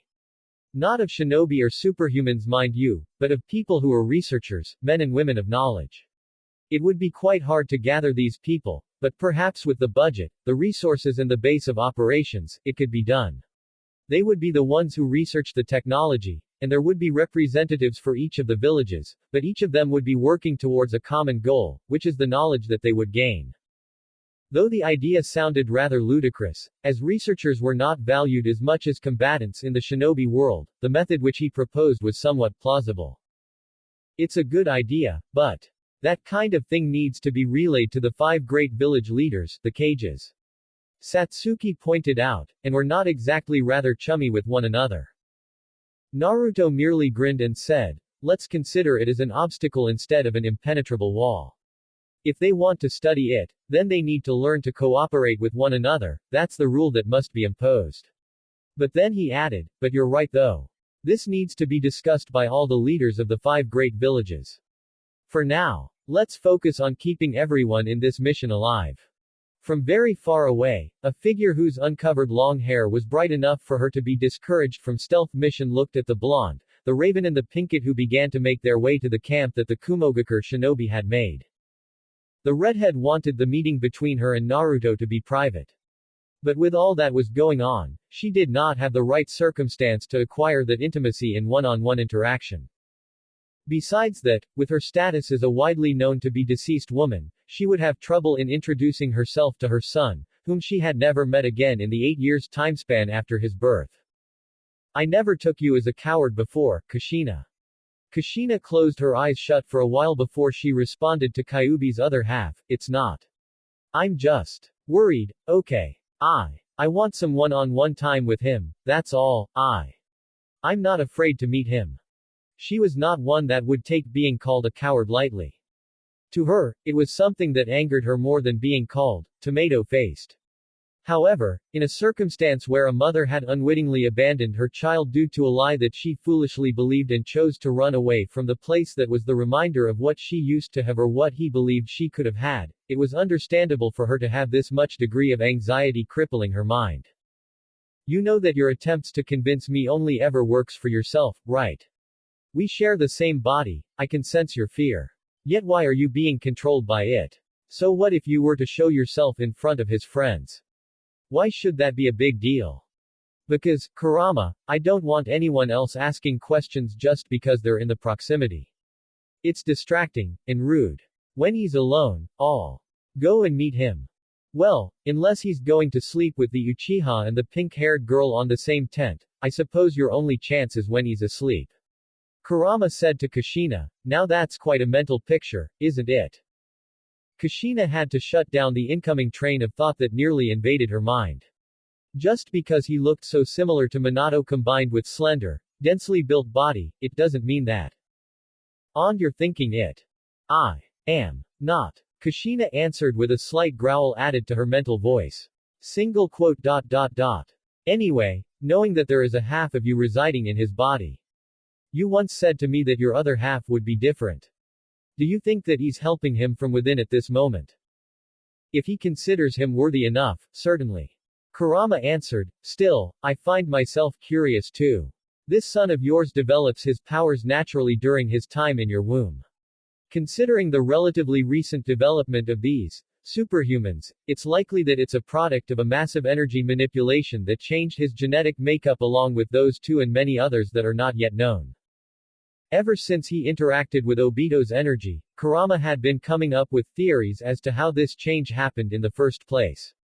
The aforementioned theory was one that he considered most likely to be the truth, or at least, the closest one to it. Still, despite having a good idea as to how, they had no idea as to where it all began and why it happened had there were a reason for it to happen in the first place, if there were any reason. Kushina was a fan of the saying, roll with the punches, that sometimes, you just had to take what life gave to you and make it work in your favor somehow or at the very least allow yourself to adapt to the changes. Not knowing what made this all happen in the first place would not be something that would hinder her progress with her own son. At the very least, it shouldn't have.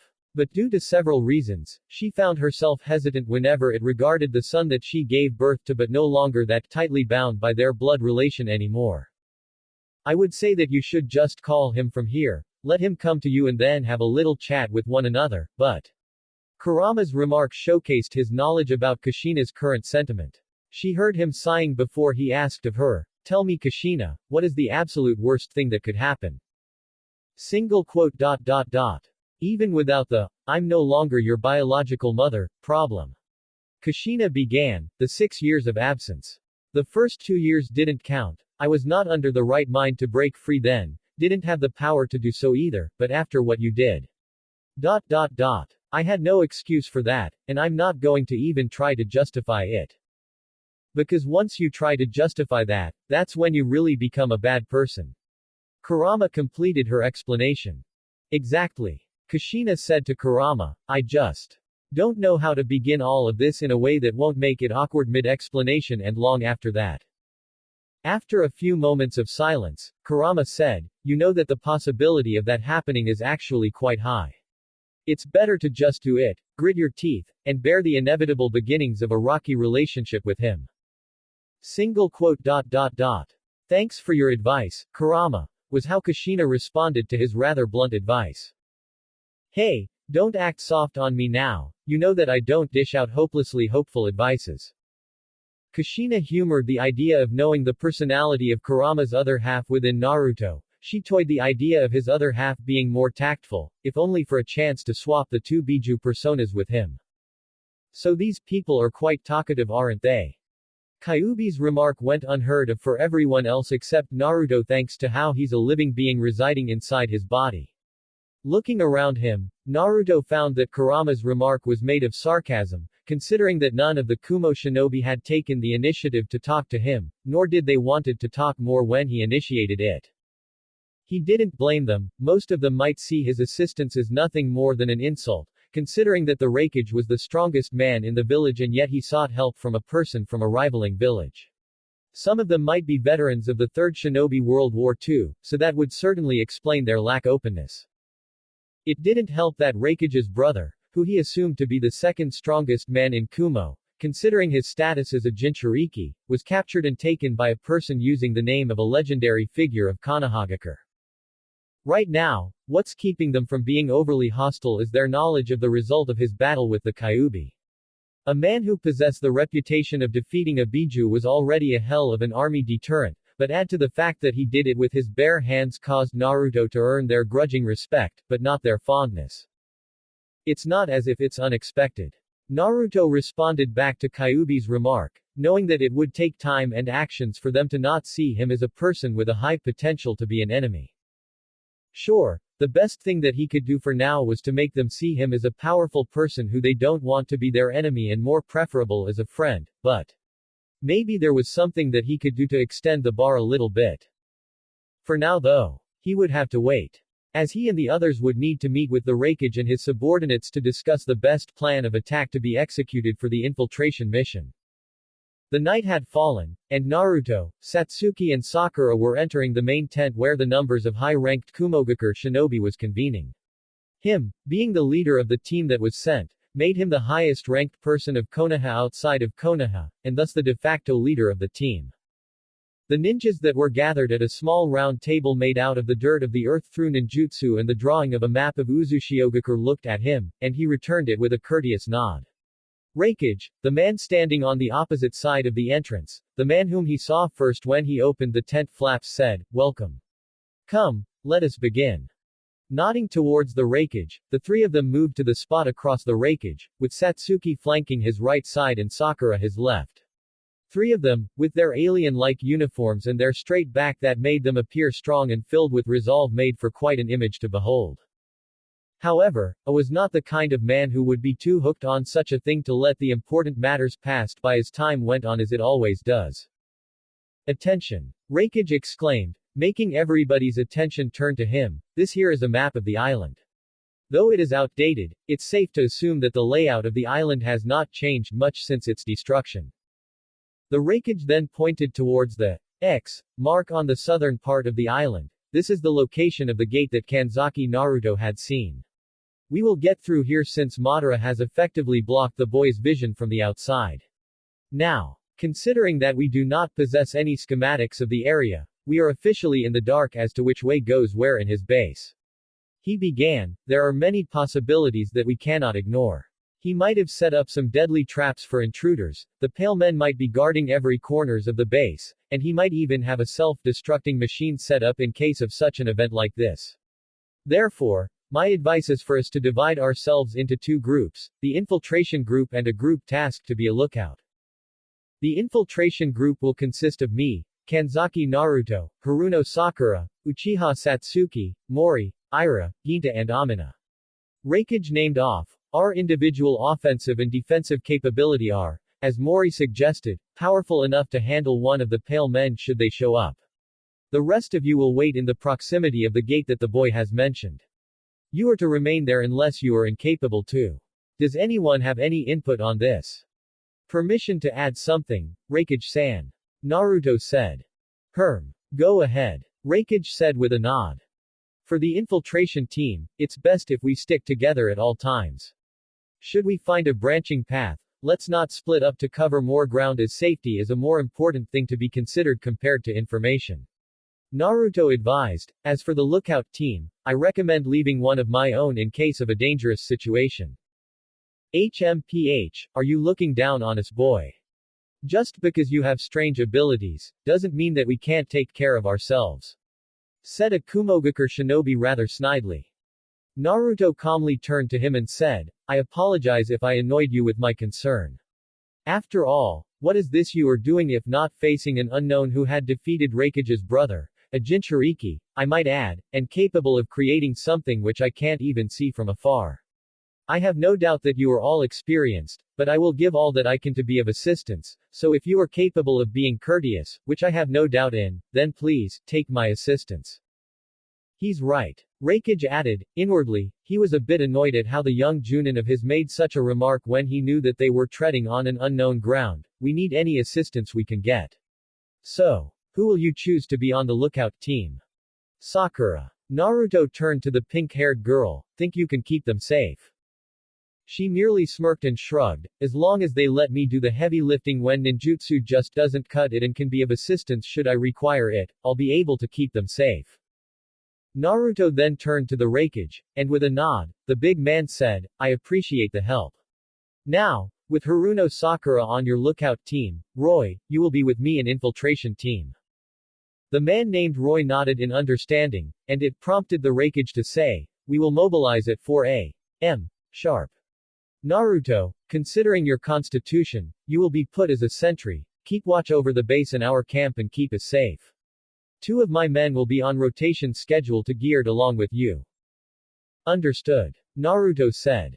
Now for the rest of you, including you, Satsuki Uchiha and Haruno Sakura, prepare yourself to the fullest and go to sleep afterwards, you will need all the energy you have to function optimally during the mission. He then paused for a bit before adding, let's save my fool of a brother and beat this Uchiha Madara pretender to the ground. At this, the Kumogakure shinobi nodded in unison, fired up by Raikage's determination to save his brother, the one whom the village respected as much if not more than him, despite being a Jinchuriki. Dismissed. With the plan set and the Raikage dismissing everyone, the crowd within the tent dispersed in just several seconds, exiting the tent in an orderly fashion. Being the watchman during the nighttime allowed Naruto a little piece of calmness in all of this hubbub that he had found himself in. It hadn't been that long since his mother died, and in that short amount of time, he had absorbed a Biju inside of him, met another superhuman and a supposedly legendary Kunoichi of Konoha, rescued a fellow Jinchuriki and brought her to Konoha just like what he did with the red-headed superhuman that he met before, and before he was pulled to come to a business with Kumogakure, he had been trying to build up a relationship with the Biju inside of him. All of this within the span of a few days and few peaceful, silent times to make him stop and enjoy the blissfulness. Though his mind was still aware, as was his hearing and his sight, Kyuubi had been informed to at least let him be for a moment, and he conceded, though he also informed Naruto that he would continue to examine his genetic blueprint, to find out other powers that he could unlock and inform him when he found out. That was all fine and dandy for him. He would get more powerful. Go ahead, perhaps he would acquire something to help make things easier should he were to be put into a combat situation with Madara Uchiha. Still, how far was his limit? He could already connect to someone's mind and change his gender along with parts of his bodily appearance should he wish it. How much more could he have that had yet to be unlocked? Such a question was something that he wanted to be answered. But for now, some silence is required. He had kept watch over the island across the horizon just a couple of minutes before, trying to pierce through the proverbial veil that blocked his vision and hearing, but to no avail. Therefore, he decided to use his assets to be aware of any possible threats lurking nearby. Hey! The voice was a soft whisper of the young woman that he considered as significant to him. Hey! He said back to Satsuki, who took a spot beside him on the branch that he was sitting on. I thought you're going to go to sleep. He said to her. Can't sleep. Satsuki answered him before she added, I'd rather stay awake here. Was her reason, simple and concise. At this, Naruto merely shook his head, but he did so with a smile on his face, as if expecting such an answer from her. After a moment of silence, he then said, the notion of seeing this man face to face makes me feel anxious. Naruto admitted. Satsuki turned to him, and with her silence, he continued, I feel anxious at the possibility of him being more powerful than me. With all that he tried to do to Konoha, this man would certainly be fitting for a villain role of this whole situation. Especially with what he did to Raikage's brother. The Uchiha young woman smirked a bit as she remarked with humor, "It certainly feels as if he's setting up his diabolical plot with the Biju as the latchkeys." Naruto smirked and responded with, "Quite so." His grin died slightly as he added, "Which is rather worrisome. Who will be his target? The whole world. Does he want conquest? Or destruction?" The questions he asked were of legitimate concerns that needed to be known. This, Madara, was something of a wild card. Everything was possible, and by everything, it meant every possible bad things that this man's mind could concoct. "Hey," Satsuki said as she placed her hand on his shoulder, squeezing it a bit for good measure, "whatever it is that he wants to do, we'll just have to stop him with all our might, with every bit of our power. If we were unable to stop him here, then we'll just have to be better in the future." She spoke the truth, and he knew it. He need only to give his absolute best now and later, should they fail at the present. "Either way," Naruto said as he looked over the island that was home to his ancestors and his mother, "tomorrow will be the day that decides the course for the future. I'm sure of it." When morning came, Konoha's villagers welcomed it as they have always done, which was to wake up and do their regular activities. But one man did not sleep through the previous night. A young man with a proclivity for lazying around and a low ponytail hair had been awake for several hours, foregoing the need to sleep because he was unable to calm himself after what Shiho had told him. "I saw him. With empty blue eyes. It was as if he was controlled, you know. It's as if he was a puppet. There wasn't a shred of life from those eyes, all I felt was this strange coldness. It was horrible, looking at him in such a state." The moment that was said, Shikamaru was hit with several answers as to what her vision meant, each one worse than the last, and it stressed him out due to how possible all of those possibilities were. Naruto was more than just their leader, he was a symbol to them, a symbol of their strength and nobility, an exemplar for not only their kind, but to others as well, as evidenced by how people of Konoha looked up to him. To him, Naruto was important. And the idea of him being used as a mindless puppet to serve a cause that he would not follow if he were in his right mind sickened him to his very core. And it frightened him at how this was still a possibility. The worst thing is, I can't tell whether or not it's something that could have happened or could happen. It could be an alternate past history. Or it could be our future. Perhaps, contrary to the justification that everyone who heard Shiho's description said, this was something that should be talked about with the Hokage. The morning was the moment when they mobilized. The bulk of the manpower from Kumogakure ran across the body of water that separated Hi-no Kuni and Uzushiogakure while Naruto and Satsuki were flying, carrying Sakura along with them. The two forces were ready to proceed with their mission to get to Uzushiogakure and pierce through the secret base beneath its soil. Closing in on the cliff that met the body of water, the ninjas and the superhumans passed through the hurdle by jumping and flying up their way towards the top of the cliff and stopped there. On the surface, the island was empty, but with the pale men, it was possible that the adversaries were simply hiding in plain sight. Such a possibility must not be discarded. From there, the group was split into two, with Sakura accompanying the other shinobi of Kumogakure to scour the area while the Raikage, Naruto and Satsuki along with what the former said is his strongest shinobi went directly towards the gate that he had seen. Just a few hundred meters more from here Raikage-san, and still no enemies in my sight or in my hearing range. Naruto informed him and the others that were there. Strange, it's as if he doesn't expect this place to be found. I assume the ones who informed you that he is here didn't dare to step on the island. No. Raikage said, I ordered them not to. I wouldn't let my ninjas underestimate him and try to do something beyond their call of duty only to get killed in the process. He explained to Naruto. Quite considerate of you. Was Raikage's response when Naruto said so, but then he continued, what good would an information from a dead shinobi be? It would be a waste if they were to die and leaving the man's location as a mystery, as we are dealing with an unknown, an enigma, which is never a good enemy for us to face. Better for them to live than taking a heavy risk. Pragmatism was always a good thing to have if one were a leader of a large number of people, whether the people were ninjas, samurais, warriors, or even civilians, pragmatism was a welcome trait for their leader. The Raikage did what he did because he was concerned for what he would gain. However, Naruto surmised, from the words that Raikage chose to say for his explanation, that the lives of his subordinates mattered as much to him as the goals that he served to achieve. Still, Naruto began, "You care for your men, are you not?" Raikage merely scoffed and said, "But of course." He boisterously exclaimed, "A leader might stand above their subordinates, but that doesn't mean that he should abuse that position and think of them as less than men." Satsuki looked at the faces of the Kumogakure shinobi that were with them, and she saw them smiling at their leader's exclamation. It's their duty to lead, but it is also their duty to care for them. Raikage said before he turned to Naruto and said, "I assume you're the leader of the superhumans, considering you're the strongest." He asked of him. "Well, it's not formally decided, so I'm only the de facto leader of the group." Naruto answered his question.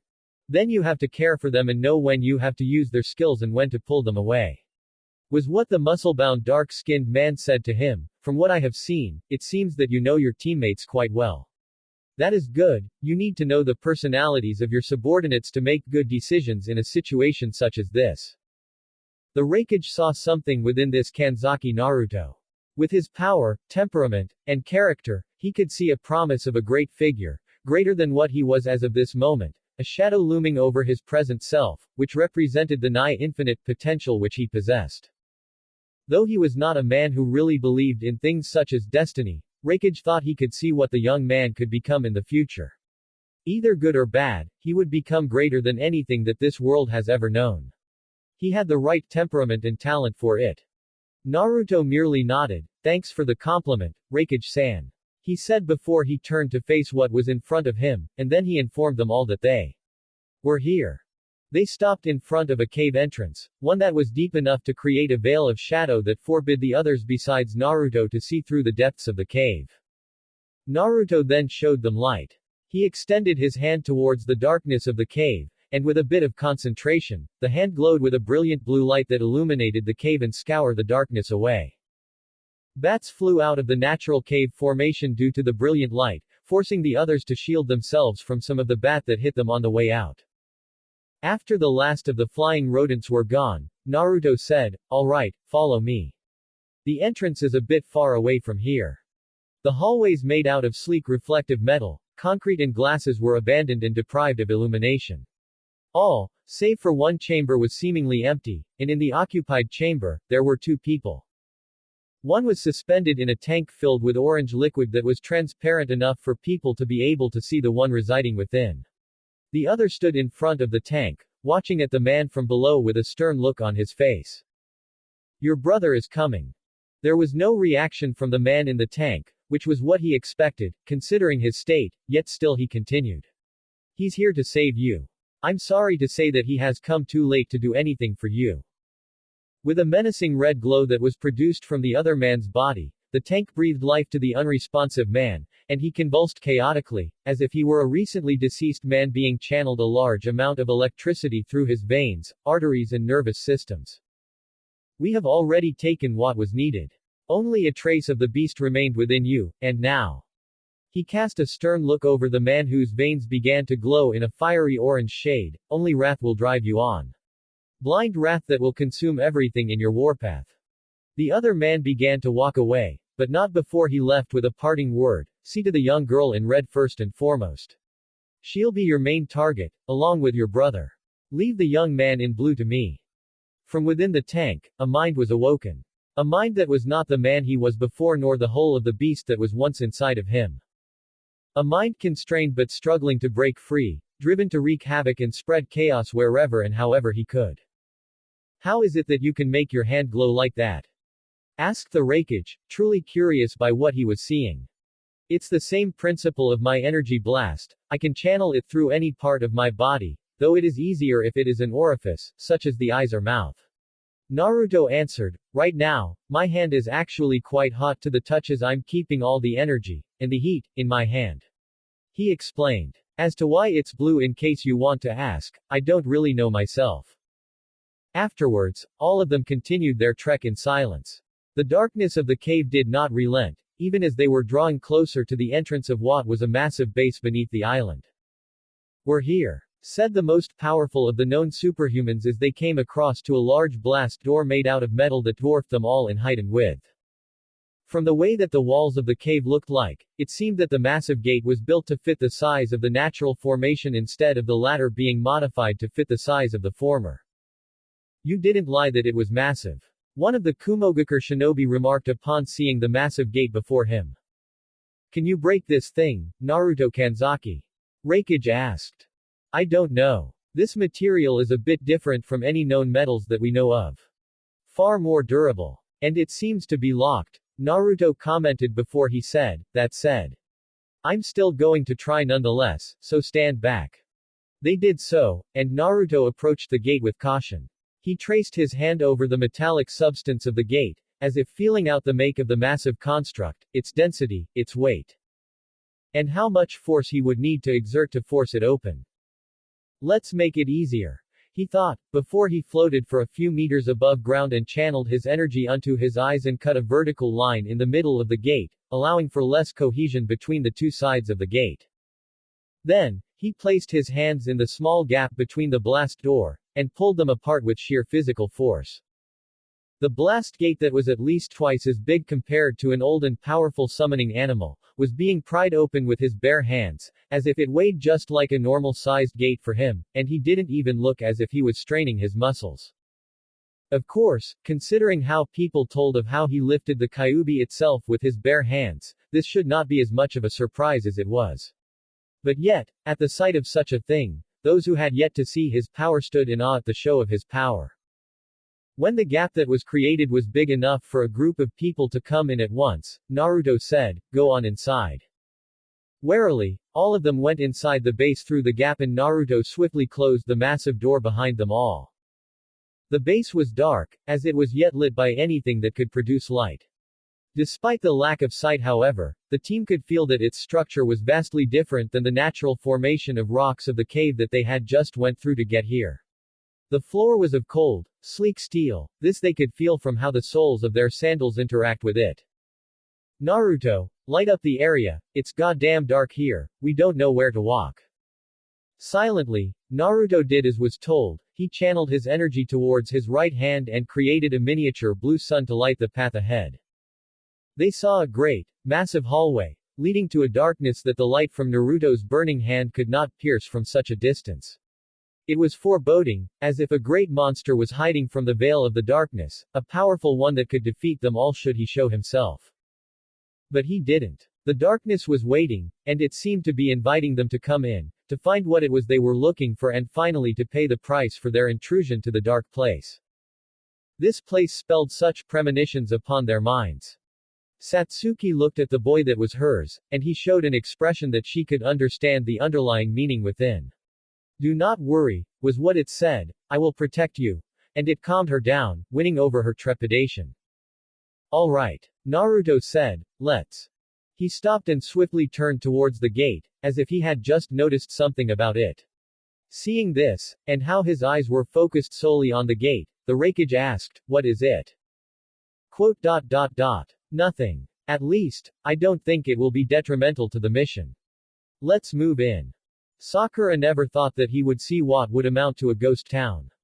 Though Uchiha district was the closest thing that she had ever seen to such a term, but that place was only deserted.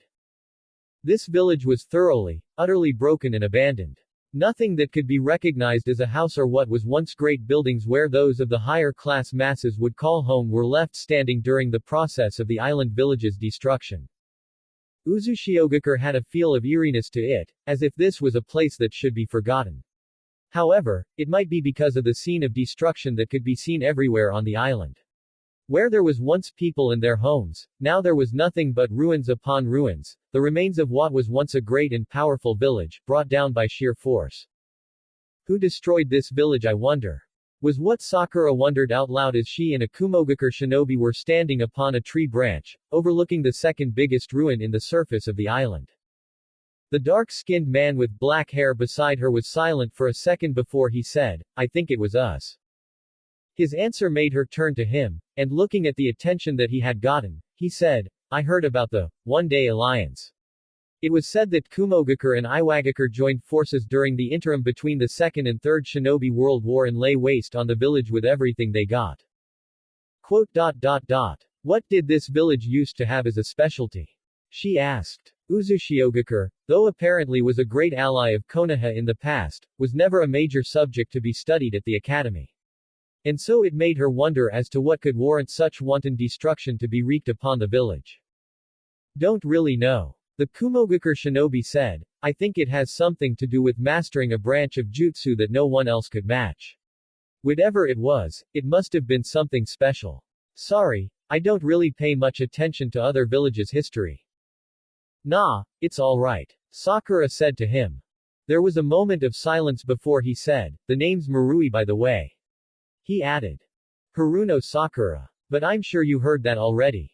She replied without any rancor in her voice, only a casual remark. True. He said before both of them went silent once more. Quote. I'm sorry, but it feels like there's something that you wish to say, go ahead and say it. She said, finding the silence that he incited was due to him trying to rein in a sentence, a question, or anything that he wanted to say out loud. Quote. Do you think that this Naruto guy will be able to defeat this Madara Uchiha if he's in there? He asked, if he could beat Raikage-sama. I mean, I may have not seen the sheer extent of his powers when he defeated the Kyuubi firsthand, but Raikage-sama is powerful. And even he was defeated. Though the way he tried to convey his concern was not perfect, Sakura understood the general meaning of what he said. And with confidence, she said, don't worry. Naruto is strong. Stronger than all of us combined. He'll be able to defeat this Madara Uchiha. The seemingly abandoned dark hallway brought out a feeling of helplessness and dread to those who walked between the walls. Its sheer size brought a feeling of terror. One couldn't help to feel that way when faced with the fact that the resources that this Madara Uchiha possessed was greater than they once thought. From the group, only Naruto, Raikage and Satsuki who were the least frightened. The dark did not hinder their spirit nor their pace, but they remained wary nevertheless, and the lack of any encounter with the adversary placed them on the edge. The darkness enveloped the area outside of Naruto's light. The shadow that the hallway's sheer size cast was like a thick drape that prevented prying eyes from piercing through it and find what they were looking for within the area that was absent of light. It felt as if they had entered a monster's den. With this place built under a destroyed island overlaying a pre-existing cave system, it was not that far of a stretch to consider this place as such. Before Raikage could say the question of, where do you think we should go? There was a sound that Naruto heard, a sound that pinpointed a location where something could be found. It was a sound of a man struggling, the sound of his muscles contracting and the joints on his bones cracking. How much force he was generating was apparent by how loud it was for Naruto to hear them. Wordlessly, Naruto directed his hand towards their right, towards the source of the noise, and with a gesture of his hand, he ordered the rest to follow. What is it? Have you found something? The Raikage asked. I think so. He answered, his tone of voice conveyed his concern. After all, the noises were quite foreboding, the noises were indications of the agonies that this person was suffering in. They made him wince, and as time went on, he began to hear other noises. He heard growling, the sound of boiling liquid, and when he heard the sounds of cracking glass then he realized. This was not an ally. Wait! Naruto yelled out the order frantically, stopping the others from walking further. Then, the sounds became clearer to the ears of those who were not superpowered. The sounds echoed as if it were the product of torture of a person in a dungeon, with the growling that became even more guttural and monstrous sounding by the second. When there came the sound of glass breaking and the ringing echoes of a monstrous roar, Naruto realized that this was certainly an adversary. Quote. Stay close to me and do not advance without my permission, said Naruto to the others, preparing himself for a bout of combat with whatever it was that was waiting ahead of them. Slowly, they advanced, warily they approached the center of the monster's den, and progressively, the beast from beyond the darkness began to make more monstrous sounds. Then, they heard the echo of something sniffing. Quote. He found us, Naruto said. A second later, a thunderous roar was heard, a roar that shook their eardrums and caused them to sway or outright topple them to the hard floor below. Then they were rendered temporarily blind as the hallway was so suddenly illuminated. Satsuki, Reikage and the others only felt a sudden gust of wind went past them. They did not see the force that took away Naruto through an open door that led to another hallway, but they did hear the sound of the said open door closing. When their sight returned, they were not able to see Naruto. Naruto. Naruto. Naruto. Satsuki screamed in panic at his sudden absence. However, her time to panic was short-lived, as she heard the sound again. It was close. Naruto had never been tackled before in his life. If someone tried to do so, then they would be on the receiving end of pain, for he would remain standing while the other, if they had been incredibly dumb to charge, would have their bones broken on impact. However, at this moment, he was tackled. The force of whatever hit him was powerful and mighty enough to carry and inflict pain upon his person. Before he could be given a moment to retaliate, the force of a man stopped and threw him towards the nearby wall, which he indented with a loud bang. He fell from the indentation that he made. His back stung a bit, but it was healing quickly. He struggled to get up, to see who it was that attacked him. Only to see a knee coming his way. Naruto leaned his head back slightly and in the same moment, he moved his hand to try and grab the leg. Midway, an enclosed fist was swung towards his head, faster than the movement of his arm. Feeling imperative to move his head away from the trajectory of the fist, he ducked down, and changed his method of retaliation to a more primitive one. He charged, hitting the man's abdomen with the topmost part of the dome of his skull. Though he succeeded in sending the man flying for a good 10 meters, it hurt. The man possessed a physical durability equal to his own, he deduced, as he was able to inflict pain at him in such a fashion. However, he managed to stop the battle for a moment, and it allowed him to see who his enemy was. The man was clad in black. He wore a set of bodysuit similar to Naruto's in appearance, with the coat part and all but with pieces of segmented integrated armor equally black in color, but provided a good light reflection due to its metallic make overlaying it. His armor consisted of a chestplate segmented into several parts, the shoulder protectors, the chest guard, and the abdomen protection made similar in appearance to the muscle anatomy of a human, presumably to accommodate fluid spinal movement, a pair of shoulder guards, gauntlets and segmented greaves that once again, followed the anatomy of a human's legs for the aforementioned reason. The armor was somewhat form-fitting as it contoured to the form of his body, and its make was of metal of a strange quality that made it appear both durable and aesthetically pleasing to Naruto's eyes. However, his armor was not of a complete set, as he lacked a helmet, and it allowed Naruto to see his face. He was a man with short spiky black hair and a goatee that made him appear older than he really was. Though his face was quite handsome for a man who were in his prime, his expression was grim, an expression of a man that simply would not give a good impression to other people. I know you. He said, his voice deep, rather hoarse, and chilling to be heard. Yes, I know who you are. You are the current holder of the Kyuubi. Naruto could hear the growling of the beast residing within him. Angry he was at the sight of this man, who Naruto assumed to be the Madara Uchiha that had bound him to one of the pale men that attacked Konoha just a few days back. His eyes were a dead ringer to Sharingan, except with a few differences apparent. As far as what he had learned in the academy, a Sharingan did not possess more than one concentric circles surrounding the wielder's pupils. And you must be Madara Uchiha. Naruto returned the verbal jab at him. The Uchiha merely smiled, a smile of genuine amusement that appeared rather menacing due to his position, power, and disposition, as was said. However, I don't think that you actually believe that. Sharp eyes he had too. Who are you then? Naruto asked instead. I am an Uchiha. He admitted as much, the name of my ancestor, the progenitor of the clan, still hold enough power to command fear, if not respect, and therefore, useful for my endeavors. He explained. However, you are not him. Naruto deduced from the tone of his voice and his choice of words, whoever you are either a survivor of the massacre, or an Uchiha who faked his death long before the slaughter happened. Smart boy. Madara remarked. I know you now. Naruto said, his tone challenging. I can spread the word, telling him that you are just a pretender. That would certainly take away the fear. I believe it would. Madara said with chilling nonchalance, however, a name can only take you so far before it stops being important. A name is a shadow, and the one that I am using is no different. If you take away the fear of the name, then the most logical thing for me to do is to make them fear me for who and what I am, just as the people of your village came to love you for the same reasons.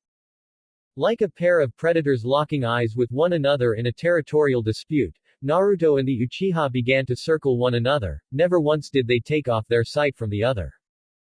You are like me, Naruto said, like my friends. A superhuman. Pretty obvious, isn't it? Madara asked rhetorically. I believe we share the same powers.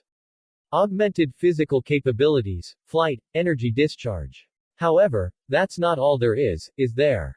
How about energy constructs, mental uplink, biological manipulation? You do not truly think that you have known all there is to know about your powers, are you?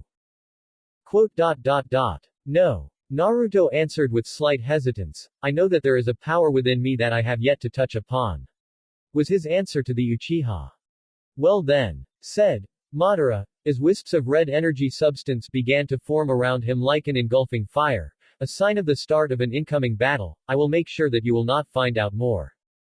A battle was imminent, unavoidable, and the enemy was the most powerful foe he had ever faced thus far. Kyuubi. I got your back, Kit. Orange flame of volatile energy enclosed itself over Naruto's body in a silhouette of a one-tailed giant fox. Calling upon the Biju's power to even up the playing field was the logical thing to do, considering how the Uchiha possessed both his power and Satsuki's. This adversary would prove to be difficult to defeat. The Raikage was shocked at the sight that he was seeing. It was twisted, horrifying, and it made his stomach churn. What has he done to you? Satsuki recognized the man in front of him. Or, at least, his physical similarities with the Raikage. Dark skin, well-muscled body, and the fact that the Raikage was the one who received the most shock in seeing him were all that Satsuki needed to come to the conclusion that this was Raikage's brother. However, he looked as if his soul, his very being, the core of his existence, had been tampered with, creating the twisted image in front of them. The eyes of the man were blank, black and empty, as if there was no mind left behind them, no trace of what this husk of a man had been like before. His veins were colored in darkest shade of red, there were spots on his skin where it was as black as coal, and there were glimpses of faint-looking red fire-like energy coming out of his body, as if steam from a volcano, and on his head, there was a pair of a bull's horns, one intact and one cut off. A mindless monster Killer Bee had become. And with a primal roar from the monster of a man, he charged. Raikage's thoughts were halted. Fast as he was, the sight of his brother in such a state shocked him so much that he froze on the spot. The rest of the Kumogakure shinobi was not immune to the petrifaction, as the sight was gruesome and heart-breaking to those who had seen what Killer Bee was really like before his kidnapping.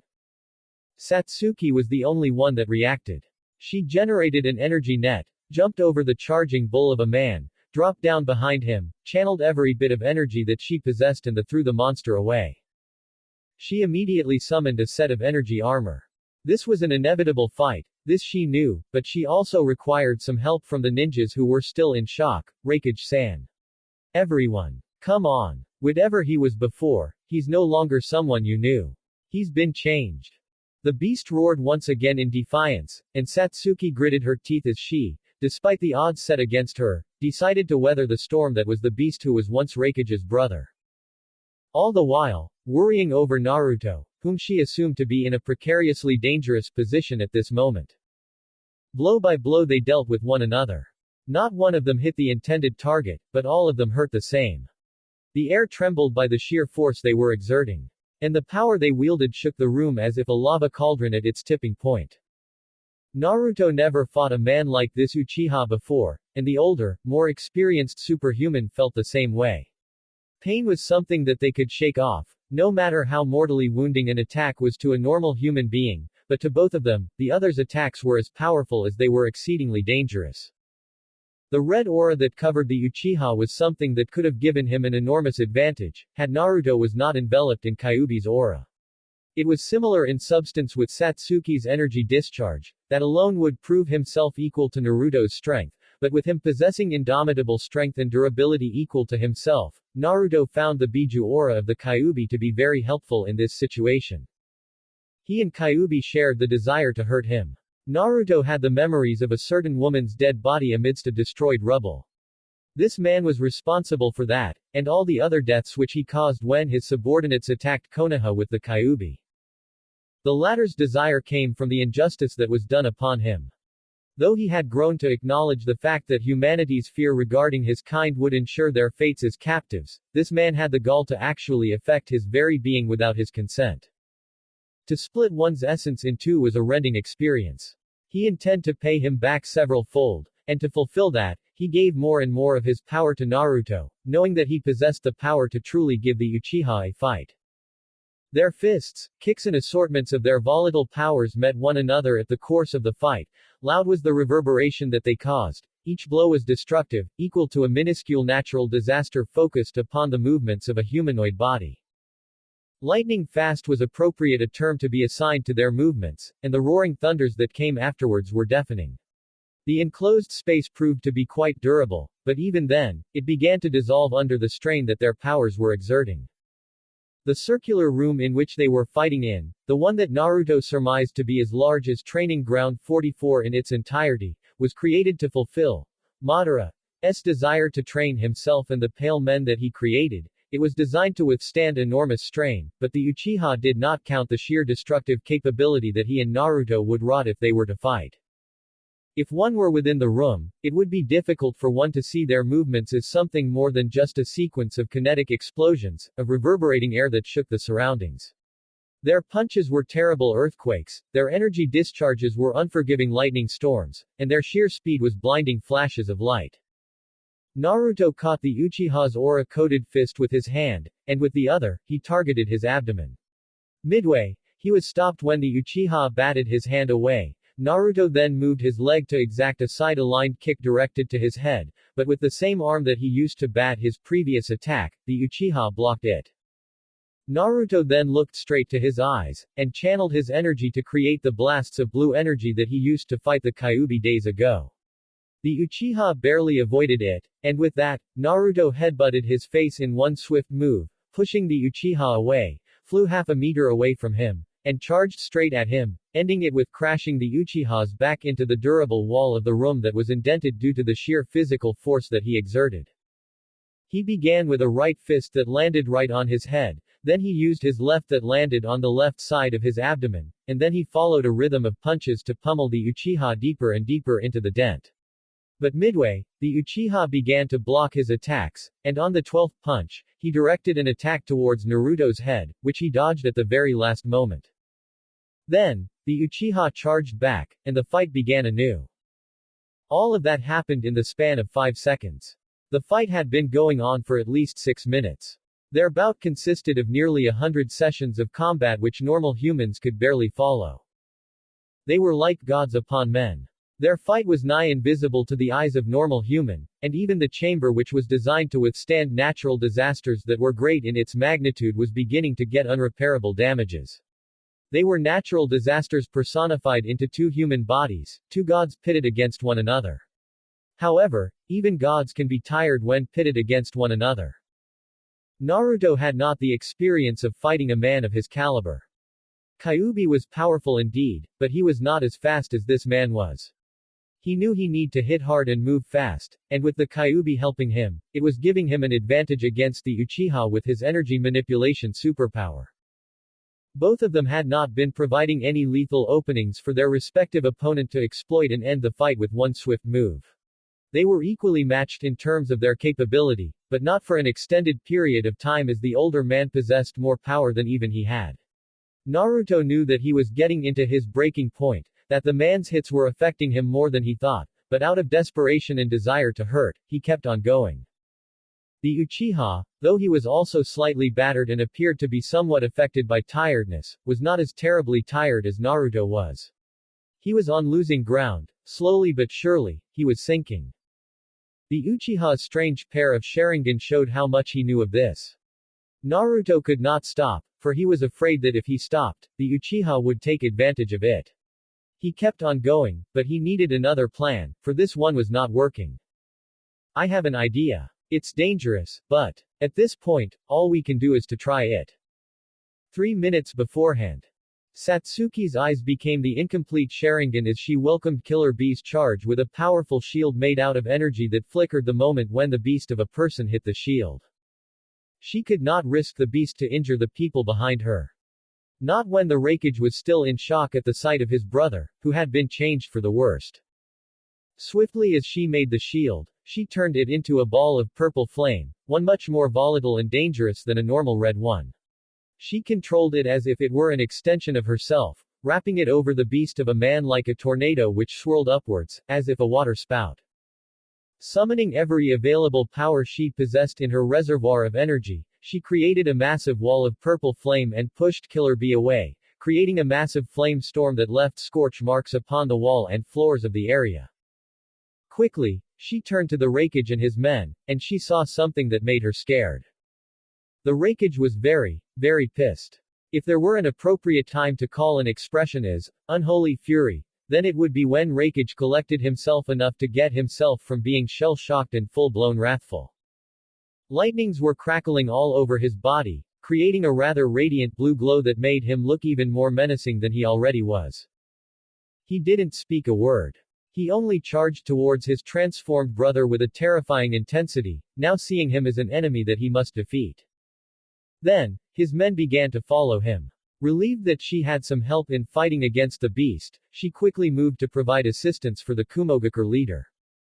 Up above, Sakura was seeing many tremors shaking the surface of the island, some of which were powerful enough to crack the earth. It was as if there was a constant earthquake, one that was steadily increasing in magnitude and frequency, which was to say, a rather peculiar earthquake. This is no ordinary earthquake, was what Sakura thought, this must be Naruto. Who is he fighting there? She wondered in both fright and awe before she came to the realization. Madara Uchiha. The thought of helping him came unbidden. She was tasked as a sentry, and considering the lack of enemies, she was beginning to get eager for any kind of action. However, as the tremor began to increase in unbearable magnitude, she instead turned to do something else. The Kumogakure shinobi who were still on the island's surface. They were mobilizing, and fast. She turned towards the one who had been beside her, and saw him already moving. It didn't take her long to catch up to him, and when she did, she asked, "Where are you going?" "I'm going to help Raikage-sama." "No. Stay put. We don't know what." Before she could finish her words, she saw as the man was suddenly bisected by a black blade. Sakura's shock was swiftly replaced by awareness as she twirled her way around the blade, which turned out to be a part of an arm that belonged to a man with a skin as white as milk with a light shade of green on it. One of the pale men, Madara's underling, one that suddenly materialized from one of the trees, weaker and seemingly more driven with instinct than a true mind, a prototype perhaps. And the shinobi of Kumo was killed because of his rash decision without even knowing what it was that delivered the killing blow, his desperation taking the better of him. She swiftly made a beeline towards a more open area, away from the shadowing trees. How could this one escape her notice? How could the possibility of them being similar to a chameleon and attack them at their most vulnerable was missed? She wondered for a moment before she banished those thoughts away for the moment when she came into an open area, a grassy plain, small in size, but sufficient. This pale man was fast. But with her being prepared and equally fast and strong, she blocked the blade with just her forearm. The blade dug to her skin, but it did not truly pierce her. He tried to move, but before he could do so, Sakura grabbed a hold of his arm, embed her palm upon his muscles and bones and delivered a powerful knee attack to his abdomen. She could hear a large amount of bones breaking within the man's body. The man's blood poured out of every veins that he had on his torso, and for a normal man, that would have been more than enough to kill them, but for him, it was lethal, but not life-endangering. Not until Sakura pulled out the man's arm and punched through his chest at least. Her forearm was inside the man's chest for a moment before she pulled it as quickly as she had planted it, with the sound of gushing flesh and blood sickening her for a good few seconds before she tried to shake it off. Sensing that there was still more work to do when an attack came from behind her, she turned her body around with a velocity that would have blinded a seasoned veteran of war who survived many traps that he would dodge them without having to glance it for more than just a second.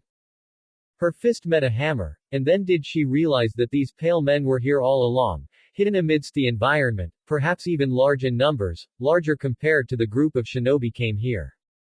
It was no stretch to her imagination that the Kumogakure shinobi that she was with might be fighting them right now. However, as to how they fare against them was anyone's guess. As the second pale man came to the other's aid, Sakura hoped that the men were more than capable enough to handle a group of these twisted beings. She knew she was, but she did not know about the others. All she could do was to hope and weather the incoming assaults the best she could. She would be damned if she were to die in this place. Down below. Get a hold of yourself. The Raikage yelled at his brother, desperate for him to listen to his pleading.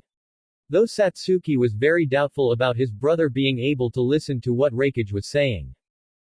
The beast that was once his brother did not seem to respond to what he was saying.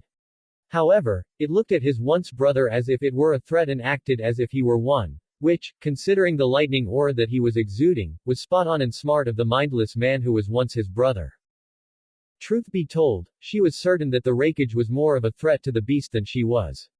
She watched as the Raikage was unrelenting in attacking it. Every single one of his attacks was filled with fury, the degree of which was something that she could not truly comprehend. As the man who was enshrouded in lightning pummeled Killer Bee in an attempt to make him listen, she heard him yelling constantly, "Have you forgotten me, brother? Have you forgotten these men? Has that man changed you so much, corrupted you so much that you became this? Huh?" She saw as tears began to gather on the man's stern face, even as he kept on pounding on his brother's hide. "If so, then I will end this, brother. No one deserves this kind of fate. Least of all my own brother." It was followed by a scream of a grieving man that kept on tearing the beast apart with his lightning armor technique. The beast that was Killer Bee was actually being pressured to the point where it seemed as if it was desperate. The Raikage's attacks were controlled, but fueled by rage, making him destruction incarnate. A sharp eye might notice that his gaze was seeing something else beyond the form of his corrupted brother. A wise mind would know that he was seeing the figure of the one who made him this way behind him. Of Madara, Uchiha. Satsuki had no doubt that it was him who took away Naruto, and she also reserved no doubt to the notion that he was, at this very moment, fighting the man who set all of this up. Satsuki-san, said one of the Kumogakure shinobi, Mori she thought was his name, find Naruto dono. We'll handle B-san. With a somber tone, he then said, it's our duty as a Kumogakure villager to take care of our own, and I think the same applies to you. Go. Do not worry yourself about us, we're shinobi. We can handle this. She hesitated. She actually did. Satsuki wanted to help however she could, but it was clear that this was deeply personal for both the Raikage and his men. This beast that they were fighting was once one of them, and though they were saddened by the fate that befell him, they wanted to handle this personally. With a heavy nod, she acquiesced. Good luck, she said to the Kumo shinobi. Looking over one of the sealed gates, she cast a powerful beam of energy that she used to slice open the gap between the tightly sealed gate and entered, beginning her goose chase. As the noise of the heavy fighting between the two brothers began to fade away into silence in her ears, her senses began to pick up something else. The vibrations in the air, minuscule as some of them were, was the telltales of another fight. Slowly, but with certainty, the magnitude began to pick up, allowing Satsuki to realize not the precise location, but of the general direction of where Naruto and Madara was fighting. Satsuki traversed the seemingly endless hallways of the base that this Uchiha progenitor had created. The only thing that made her certain that she was coming closer and closer was the steady increase of vibration that shook the walls. She raced against time, flying as fast as her energized armor construct could carry her towards Naruto. But time was not on her side, as she then felt the tremor increasing hundredfold, and along with that, the walls and the floors of the base began to crumble before her eyes, as whatever it was that Naruto did, it was powerful enough to make such a considerably durable construct shake like a badly constructed wood house against the might of a tornado, moments before it would fall down. Though it didn't, whatever it was and whoever did that would only do that only in dire circumstances. Naruto. And the walls began to fall.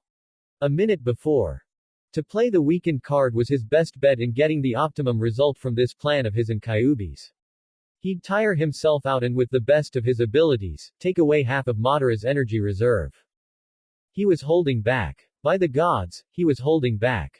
There were telltales of this which did not escape Naruto's notice, and he tried to push him to show more, but this, Madara, was still playing his cards close to his chest. If this was half of his power, then he'd hate to fight him at his fullest, no matter how exciting the prospect might be. The Uchiha aimed a kick towards his abdomen, and Naruto blocked it with his forearm. His punch was getting slightly weaker, but it was still powerful enough to create ripples through the air that were strong enough to destroy solid objects such as rocks. The blonde followed it with a pair of high-degree energy pillars coming out from his eyes directed at his head. Faster than light the Uchiha was not, and it hit him right on his head, allowing Naruto an opening. He landed 2 good punches against the man's head before the Uchiha finally grasped his forearms and did it tightly. Naruto could feel the bones on his forearms cracking under the pressure of the man's grasp. The force of his grasp was enough to turn coal into diamond given time, and it actually hurt him and made him grit his teeth. Naruto then decided to deliver another beam energy attack straight to his eyes. Only for the Uchiha to meet it with his red-colored ones. Feeling the alien sensation of his energy beam being contested with, Naruto forced himself to push his energy beams. The friction between the 2 energy field in 2 pairs of small, pillar-like form created a spectacle of colors, lights and heat that appeared as if 2 suns vying for domination.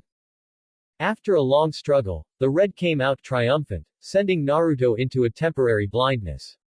He gritted his teeth, unused to the pain, and before there was enough time for him to become accustomed to it, his neck was grasped by the Uchiha's hand. It was a hardship to breathe through the constricted throat of his, but the Uchiha allowed enough to go through without suffocating him completely. You're strong. But not strong enough. How many years have you had your powers? 8. We had the same amount of time in cultivating it, improve ourselves, yet why are you weaker than I am? Despite the fact that it was hard for him to breathe or to properly allow his body to move the way he wanted to, Naruto smirked. Maybe because I'm not an evil overlord who is obsessed with twisted, diabolical goals. There was a silence for a second before Naruto heard the edges of the man's lips creasing into a smile. True. Whatever motivation that drives you is lesser compared to mine, and thus, you're weaker for it. He then said, what is it that drives you? A sense of duty. Goodwill. Sense of justice perhaps. Or, maybe a more simple one. Revenge. The word that came out of the Uchiha's mouth echoed in his mind. The images of his mother's dead body came to mind unbidden, and anger filled his soul. That was the man's fault. The biggest blame for his mother's death was on this man, this, Madara, Uchiha. Suddenly, his mind became clearer, as if a fog had been lifted. He did not do this simply for the sake of helping the Raikage and his brother. No, not just that. So what is it, boy? What drives you to help the Raikage and makes you want to see and fight me? In response, Naruto grabbed the man's head with his 2 hands, his strength pulling the man's hand along, and as he channeled Kyuubi's energy to its tipping point, creating glowing blue veins that riddled his body and making his eyes glow with eerie blue color, he said to Madara, with a warped voice and the most terrifying visage of an angered man that one could ever see. Revenge. And then it was as if a miniature sun exploded within the large circular chamber. Moments before. Sakura fought one of the pale men before. If they were an artificial creation, then they were certainly durable, strong, but nevertheless, not strong enough to the point that it was possible for them to be defeated with her power and Ino's. The ones that she was fighting at this moment were weaker, less durable but larger in number and seemed to be operating with a hive-like mind. Each movements were a part of an orchestra of conjoined minds, hence, she required a different strategy compared to the one-on-one combat that she did with the pale man that attacked Konoha. Her tank-class superpowers allowed her to withstand great amount of stress and trauma, from within or without, and this situation pushed her abilities to the test. She had to be content on dishing out her attacks one pale man at a time, but considering the situation, she supposed there were worse ways of fighting. They came like ants seeking a source of sugar, seeking to hoard the savory taste one by one, and she simply won't let them. Each of them came like a rabid animal seeking for a kill. Their instincts allowed them to use their fullest strength, but it did not allow them to be capable of good defensive measures. It was a blur to her. She couldn't remember the kicks and punches that she did amidst the gloriously savage fighting. It was as if she was a lone dog pitted against tens of her kind in a pit, And she was just trying to land good attacks on each and every single one of her opponents. One of them came from her right, leaping with his arm blade poised at the ready, and with rotation of her body and a sideward kick, she sent him flying.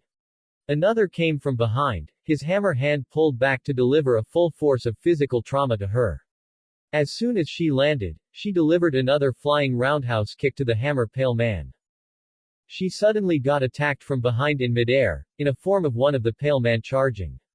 Moments before she was brought to the ground and become vulnerable, she grabbed the pale man's head, pulled it towards her front, and threw him down as if wanting to break him completely like a hated ceramic vase. Completing it with a stomp that went through the pale man's chest and creating a huge crack on the ground, she leapt towards the pale man who wanted to attack from above with her fist first, and the force of her jump along with her extremely enhanced durability allowed her fist and her whole forearm to pass through the weaker pale man. She turned her forearm inside, twist her body and direct a punch towards the ground. With a loud noise and visible reverberation, she created a shockwave that forced the pale man on the ground away. There was a moment of quiet before she removed her stained forearm from the man's torso and got herself into a stance to prepare for the next attack. But then, came the largest tremor that she had ever felt. The world was ending. At least it was to Naruto. He had never felt what a normal man would feel if he were covered in fire, but he assumed that this was close to that agony while still being a superpowered being who could not be hurt by a normal flame. It was the explosion that came from within him that made him feel so. The Kyuubi gave all that he's got to create a massive explosion with his energy, an explosion that was worth tens of the Bijudama that he's able to procure. Faintly, he could feel the now burned steel on his back, his brain was not truly responding, and as such, he did not feel as if he had a body which he could control. He could see cracks on the roof, some of the cascading dirt and sunlight that showed how his attack created enough destructive force to bust through the roof and reach the ground. What did this mean for the Kumogakure shinobi who was also there? Hopefully the chamber was strong enough to prevent them from being inflicted by what he did. Kit, tell me you're alright. Though the Kyuubi had used most of his power, it was good to know that he didn't sound too exhausted, considering what he did through him. I'm fine. His mental strength was strong enough for him to be able to produce a response. How are you? Are you okay? Ah, don't worry about myself, that was nothing. Said the Kyuubi to the blonde. In fact, nearly 3/4 of that force came from you, it overridden my own. Can you even stand up after that? His tone of voice made him sound really worried.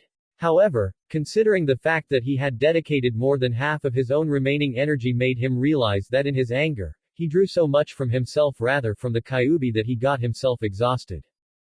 He was the one who brought this to himself, he realized, in a moment of desire for vengeance against the old Uchiha.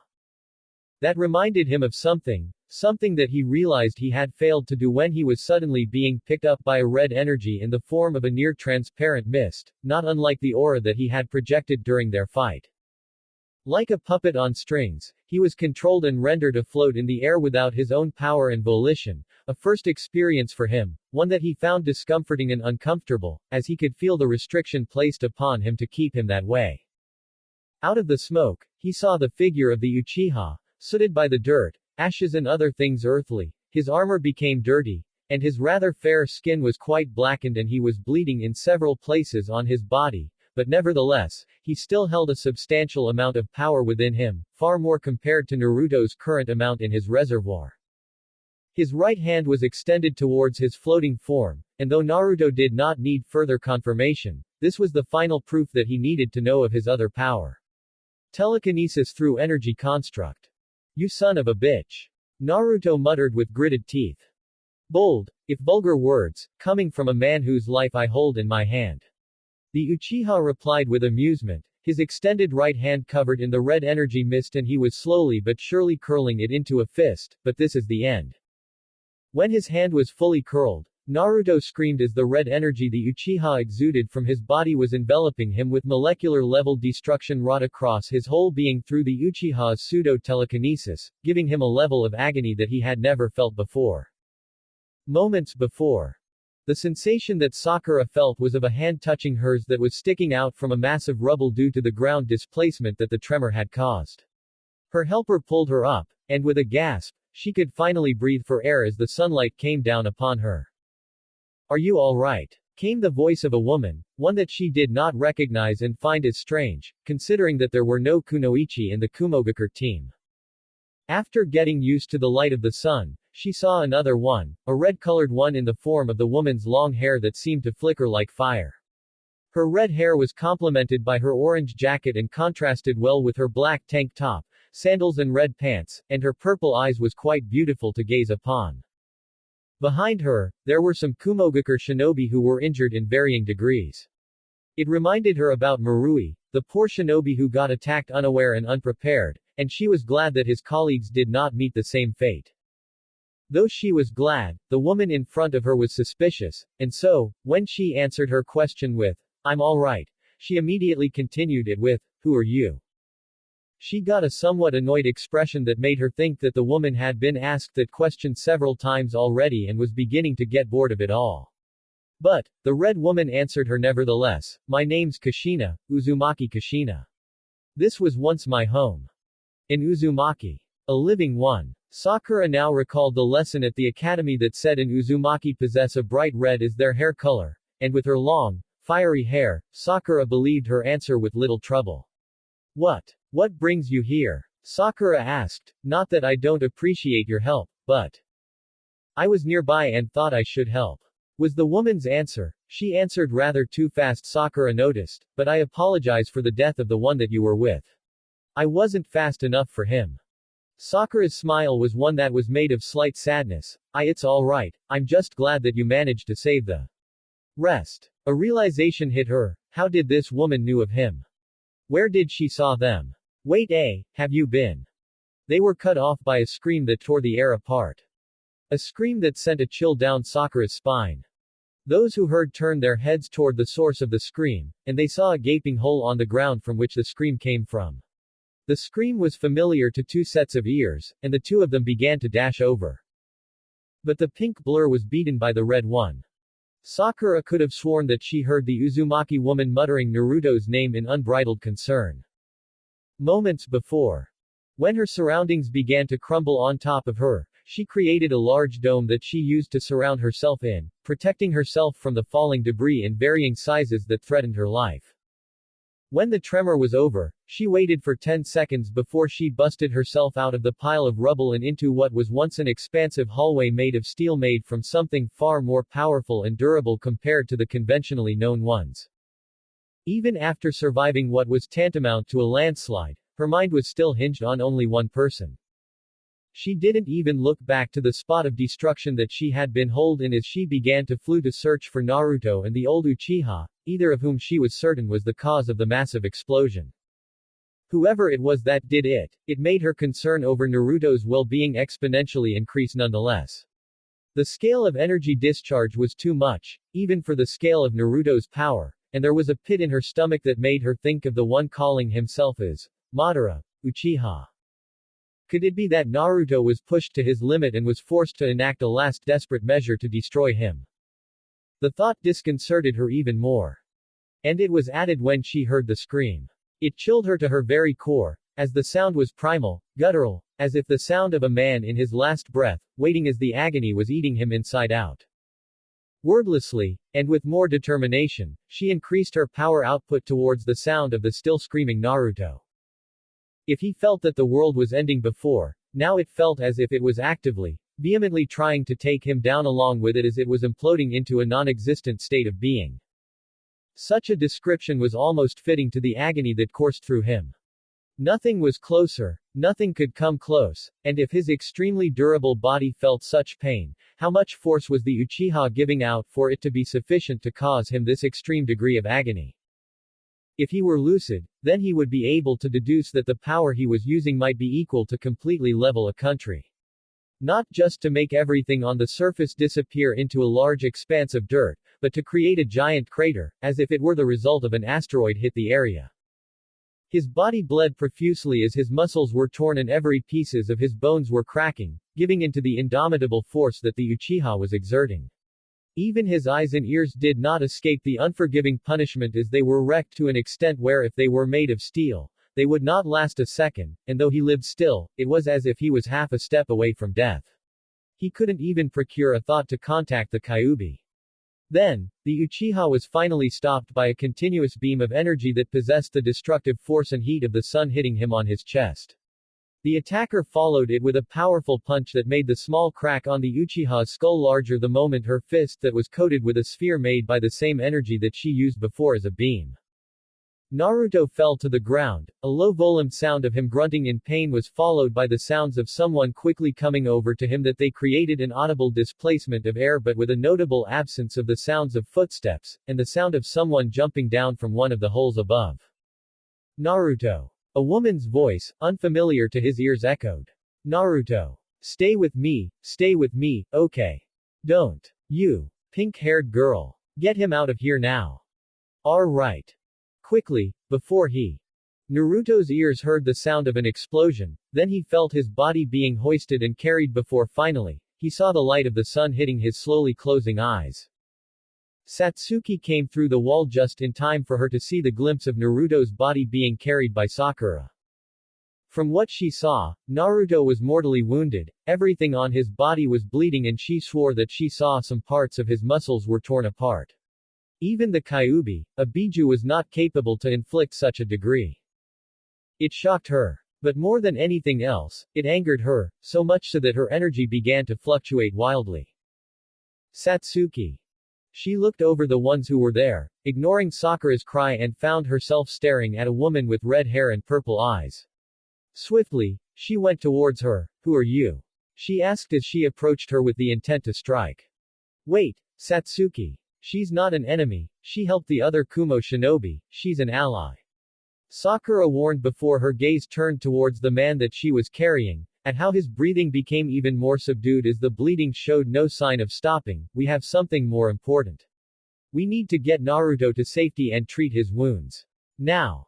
Though she hesitated for a second, Satsuki found resolve in the end and said, right. Let's. She didn't know how she felt it coming.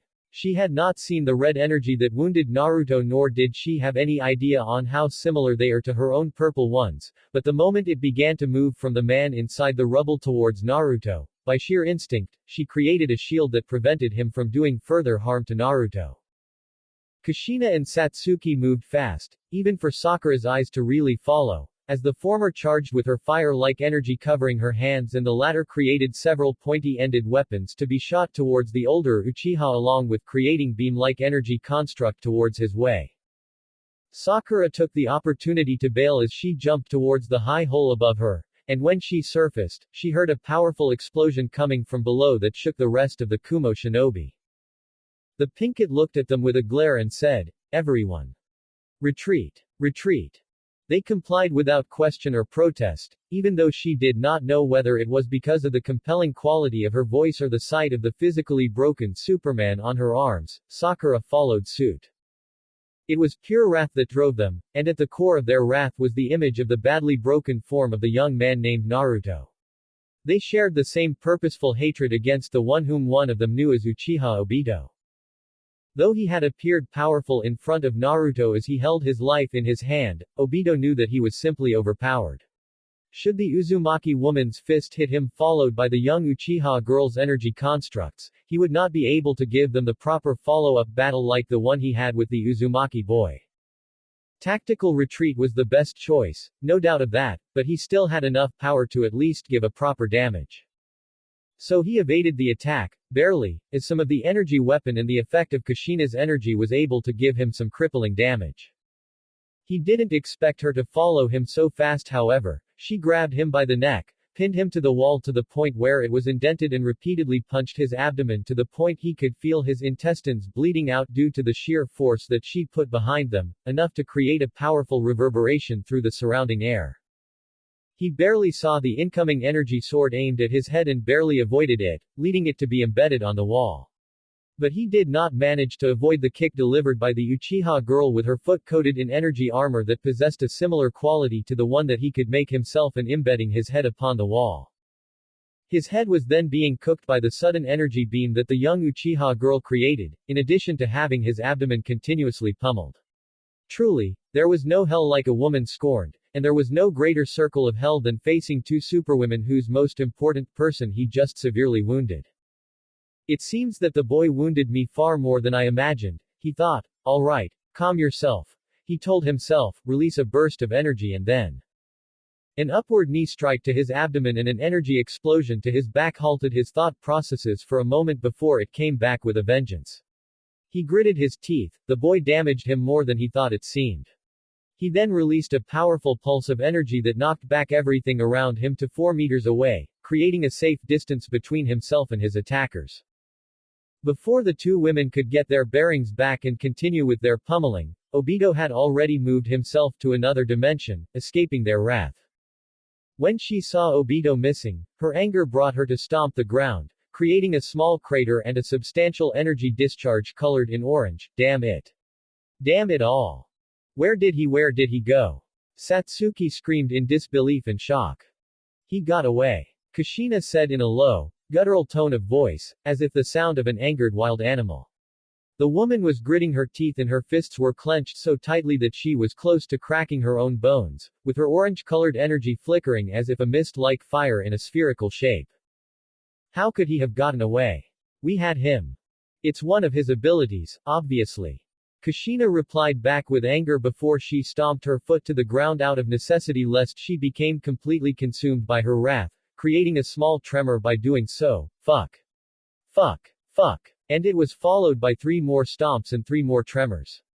Damn him. Satsuki was livid. Not just because of the fact that the old Uchiha got away, but because of how badly he had injured Naruto. Slowly, she turned to the woman whose hair became more like a flickering fire with every passing second. The enemy of my enemy is my friend, there was such a word.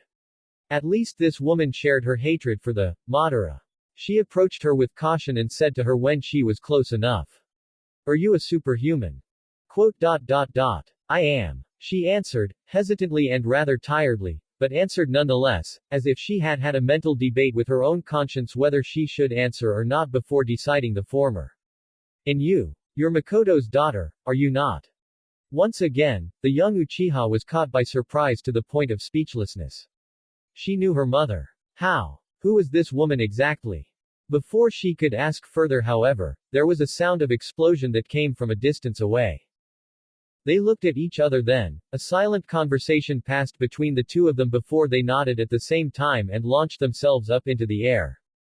Sakura was faster than this, she knew as much. She could cover the distance between Konoha and the coastline at the eastern side of Hi no Kuni in just under 30 minutes of non-stop sprinting at her highest speed after all. However, she was running slower on purpose, which was to let the others who were not capable of running as fast as they could before to catch up to her.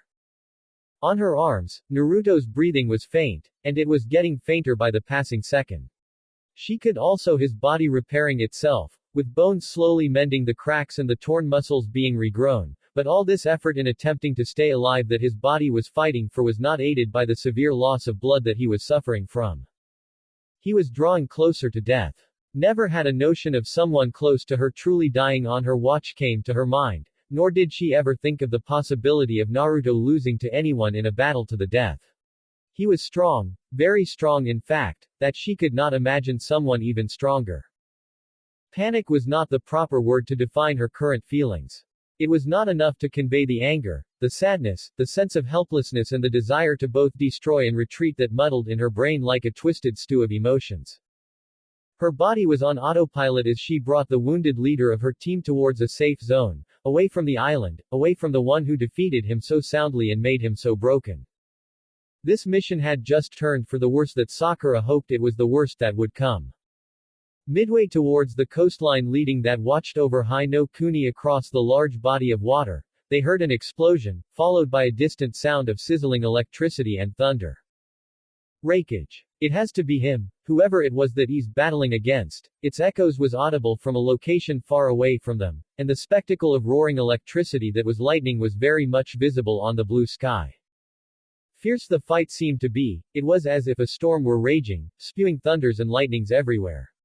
The Raikage was powerful. If he were not, he wouldn't be known across the elemental countries and the leader of Kumogakure. Here, on the land surrounded by swirling tides, a storm was roaring its power. Here, On this land, a person equal to a force of nature like that of a storm that soundly defeated the Kyuubi, was soundly defeated by another greater force of nature personified. Was that the person whom the Raikage was facing? If so, then she couldn't even hope for his victory, especially when she saw the man she was carrying in her arms, the state that he was in and how strong yet how soundly defeated he was.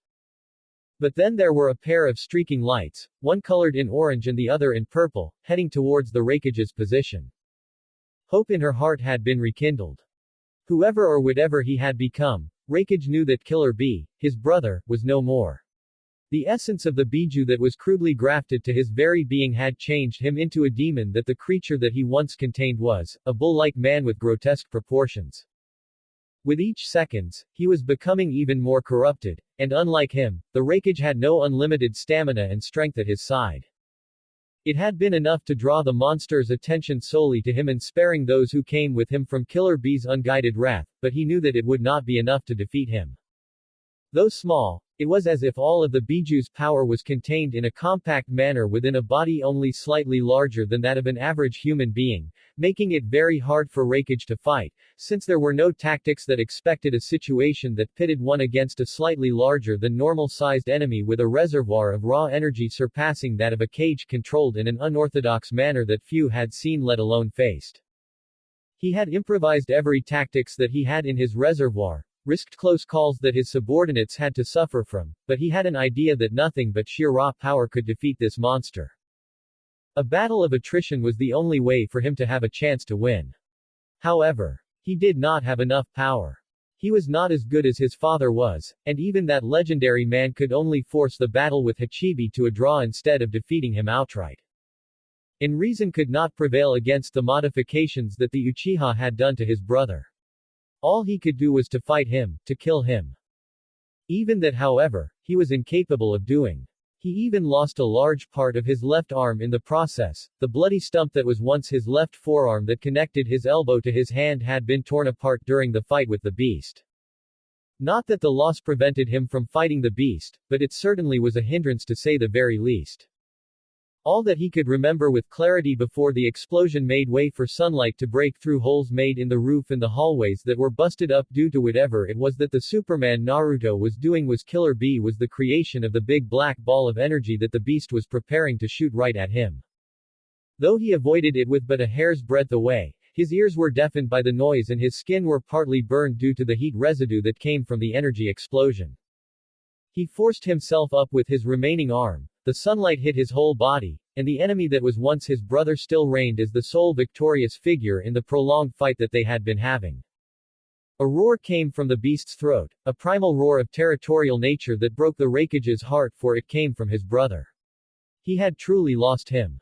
But there's no way in hell that he would lose to the beast that he had become. His lightning armor was still in place, and the beast's power had been somewhat waned by the prolonged battle. He could continue this. If he could not bring his brother back, then at least he would kill him to keep the image that his people have of him intact. Raikage charged with a signature move that B would remember if he were lucid, a lariat, aimed at the beast's neck at terminal velocity. When it hit, the Raikage could hear the sound of bones cracking. He did not know if it were his bones or the beast's, but at that point he did not care. Remember this, brother. You and I, we created this move. It's incomplete without you, and now, it will always be that way, was what he thought. But of course, a beast could not listen to his lamentation, spoken or not. He brought the beast with him, through the forest and the abandoned settlement on the island, breaking through everything in his path as he roared and cried at what he had been forced to do. He would never be complete again. Not after this. The beast stopped him midway by grabbing him by the neck and slammed him hard towards the ground in the middle of the abandoned small settlement in the island. The attack proved to be powerful enough to create a crater and paralyze the Raikage for a moment that made his lightning armor disappear. A then saw the beast bringing his fist down towards him. And time slowed down when he saw an orange-colored streak crashed with the beast, delaying his death for a bit longer, followed by a purple one arriving not a moment later. It wasn't Naruto who was in the center of the explosion, but someone else. It was the Raikage, pinned by the beast that was once his brother. The woman with the hair like fire charged against the beast firsthand, notifying it as the most prominent threat, and Satsuki followed suit with her purple energy constructs blazing and shot against the Biju-human hybrid. This woman was as strong as Naruto, a high-level tank class, but what was most baffling was how she seemed to be a weaver class as well, able to create energy beams from her hands that emitted great amount of heat as if it came from the sun itself. Even Naruto, who could emit a pair of energy beams from his eyes, could not produce the same effect using his hands. As she came closer to the battle, she saw her creating a fire-like whip that she was using to choke the beast and sear it with the emitted heat. Yes, a weaver indeed. An amalgamation class superhuman, one that possessed two highest class order of superhumans at once, tank and weaver. Who was this woman? Sakura might know, but considering that she was not here, she saved the notion of asking her personally after this battle with B is over. So who is this guy exactly, do you know? The woman asked Satsuki rather casually as she was currently wrestling hand-to-hand with the beast. She then finished it with a knee to its abdomen, punching its jaw, bat away the punch directed to her head, returned it with a fierce headbutt, 7 swift punches directed at his torso and ended it with an uppercut that sent him flying. Satsuki flew towards the beast that was made flying, shooting it from below several times to increase its altitude, outtraced it when gravity began to took its hold over the beast and send him crashing towards the ground by creating a massive cannon similar in schematics to the repulsors that Shiho designed but much, much bigger in scale, creating purple-colored energy shockwave in the sky that created a massive crater a few meters away from where the red-haired woman was, with the beast at its center. Meeting the red woman halfway towards the downed monster, she said, "He's Raikage's brother." Changed by Madara, Uchiha. The woman's expression was one of surprise for a moment, before it changed into a mixture of anger, sadness and pity. "He's not the real Madara Uchiha." The woman suddenly said. "I know." The beast was down for the count, but the red woman quickly decided to off it before it could recuperate by infusing her right fist with a high degree of heat that the orange flame-like energy became nigh invisible to the eyes of normal humans. When she struck the beast right where its heart was, the sphere of scorching heat atomized the body of the beast and she pushed the fist through until her hand came out of its back. To complete the coup de grace, she punched the beast's head once again, and the beast was laid to a permanent dormancy, lifeless, dead. "How do you know?" asked the red woman to Satsuki about her knowledge of how Madara Uchiha was not really the Madara Uchiha. "It's been generations since the Uchiha progenitor left Konoha, long enough time to assure his mortality. Even if he could live longer than most men, I don't think he would be able to withstand hundreds of years' worth of old age." Satsuki explained, "Not to mention that man. He's a superhuman as well, isn't he?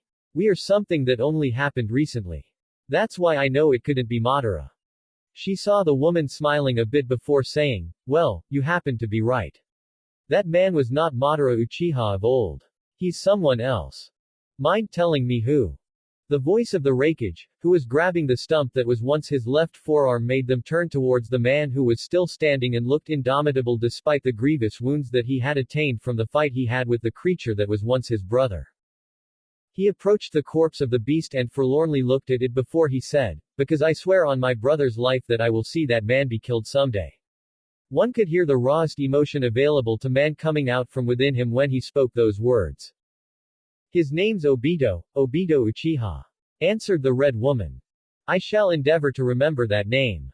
The red woman then turned to look at Satsuki as the Raikage was transfixed upon the gruesome sight of the monster that his brother had been turned into. Their eyes met for a moment before she turned her head towards a certain direction, a non-verbal message about a certain wounded young man whom they held dear. Naruto.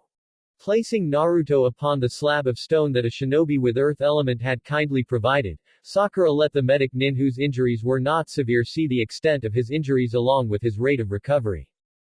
Sakura knew next to nothing about such things, but she knew how bad a wound can be, and Naruto's wounds were. She could barely look at his condition without flinching after her adrenaline were subdued when she was out of a battle situation.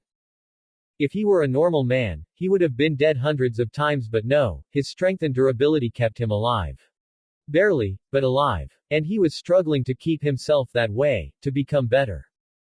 However, as she saw the expression that the medic nin was having as he continued to assess his condition getting worse, Sakura wished that she had even a modicum of knowledge in medical jutsu to help. Hey, how is he? Sakura asked after a time of silence too long for her to bear. The Kumo medic nin pursed his lips, having made his assessment and found it to be worrying before he turned to Sakura. He's healing at an insane rate, but whatever it was that was done to him was the way he's torn down, it's nothing like I've ever seen before, it's almost as if. As if what? Sakura asked, only for her to be given a moment of tense silence which she responded with, as if what? Tell me. She demanded, her worry made her furious. Though the medic nin flinched a bit, he nevertheless answered, it's as if his wounds go deep enough to destroy his molecular structure. Sakura did not hear the sound of the two flyers beginning to come down to meet them. The implication that the medic nin had said was too grim to be repelled away from her thoughts. He would die if this goes on.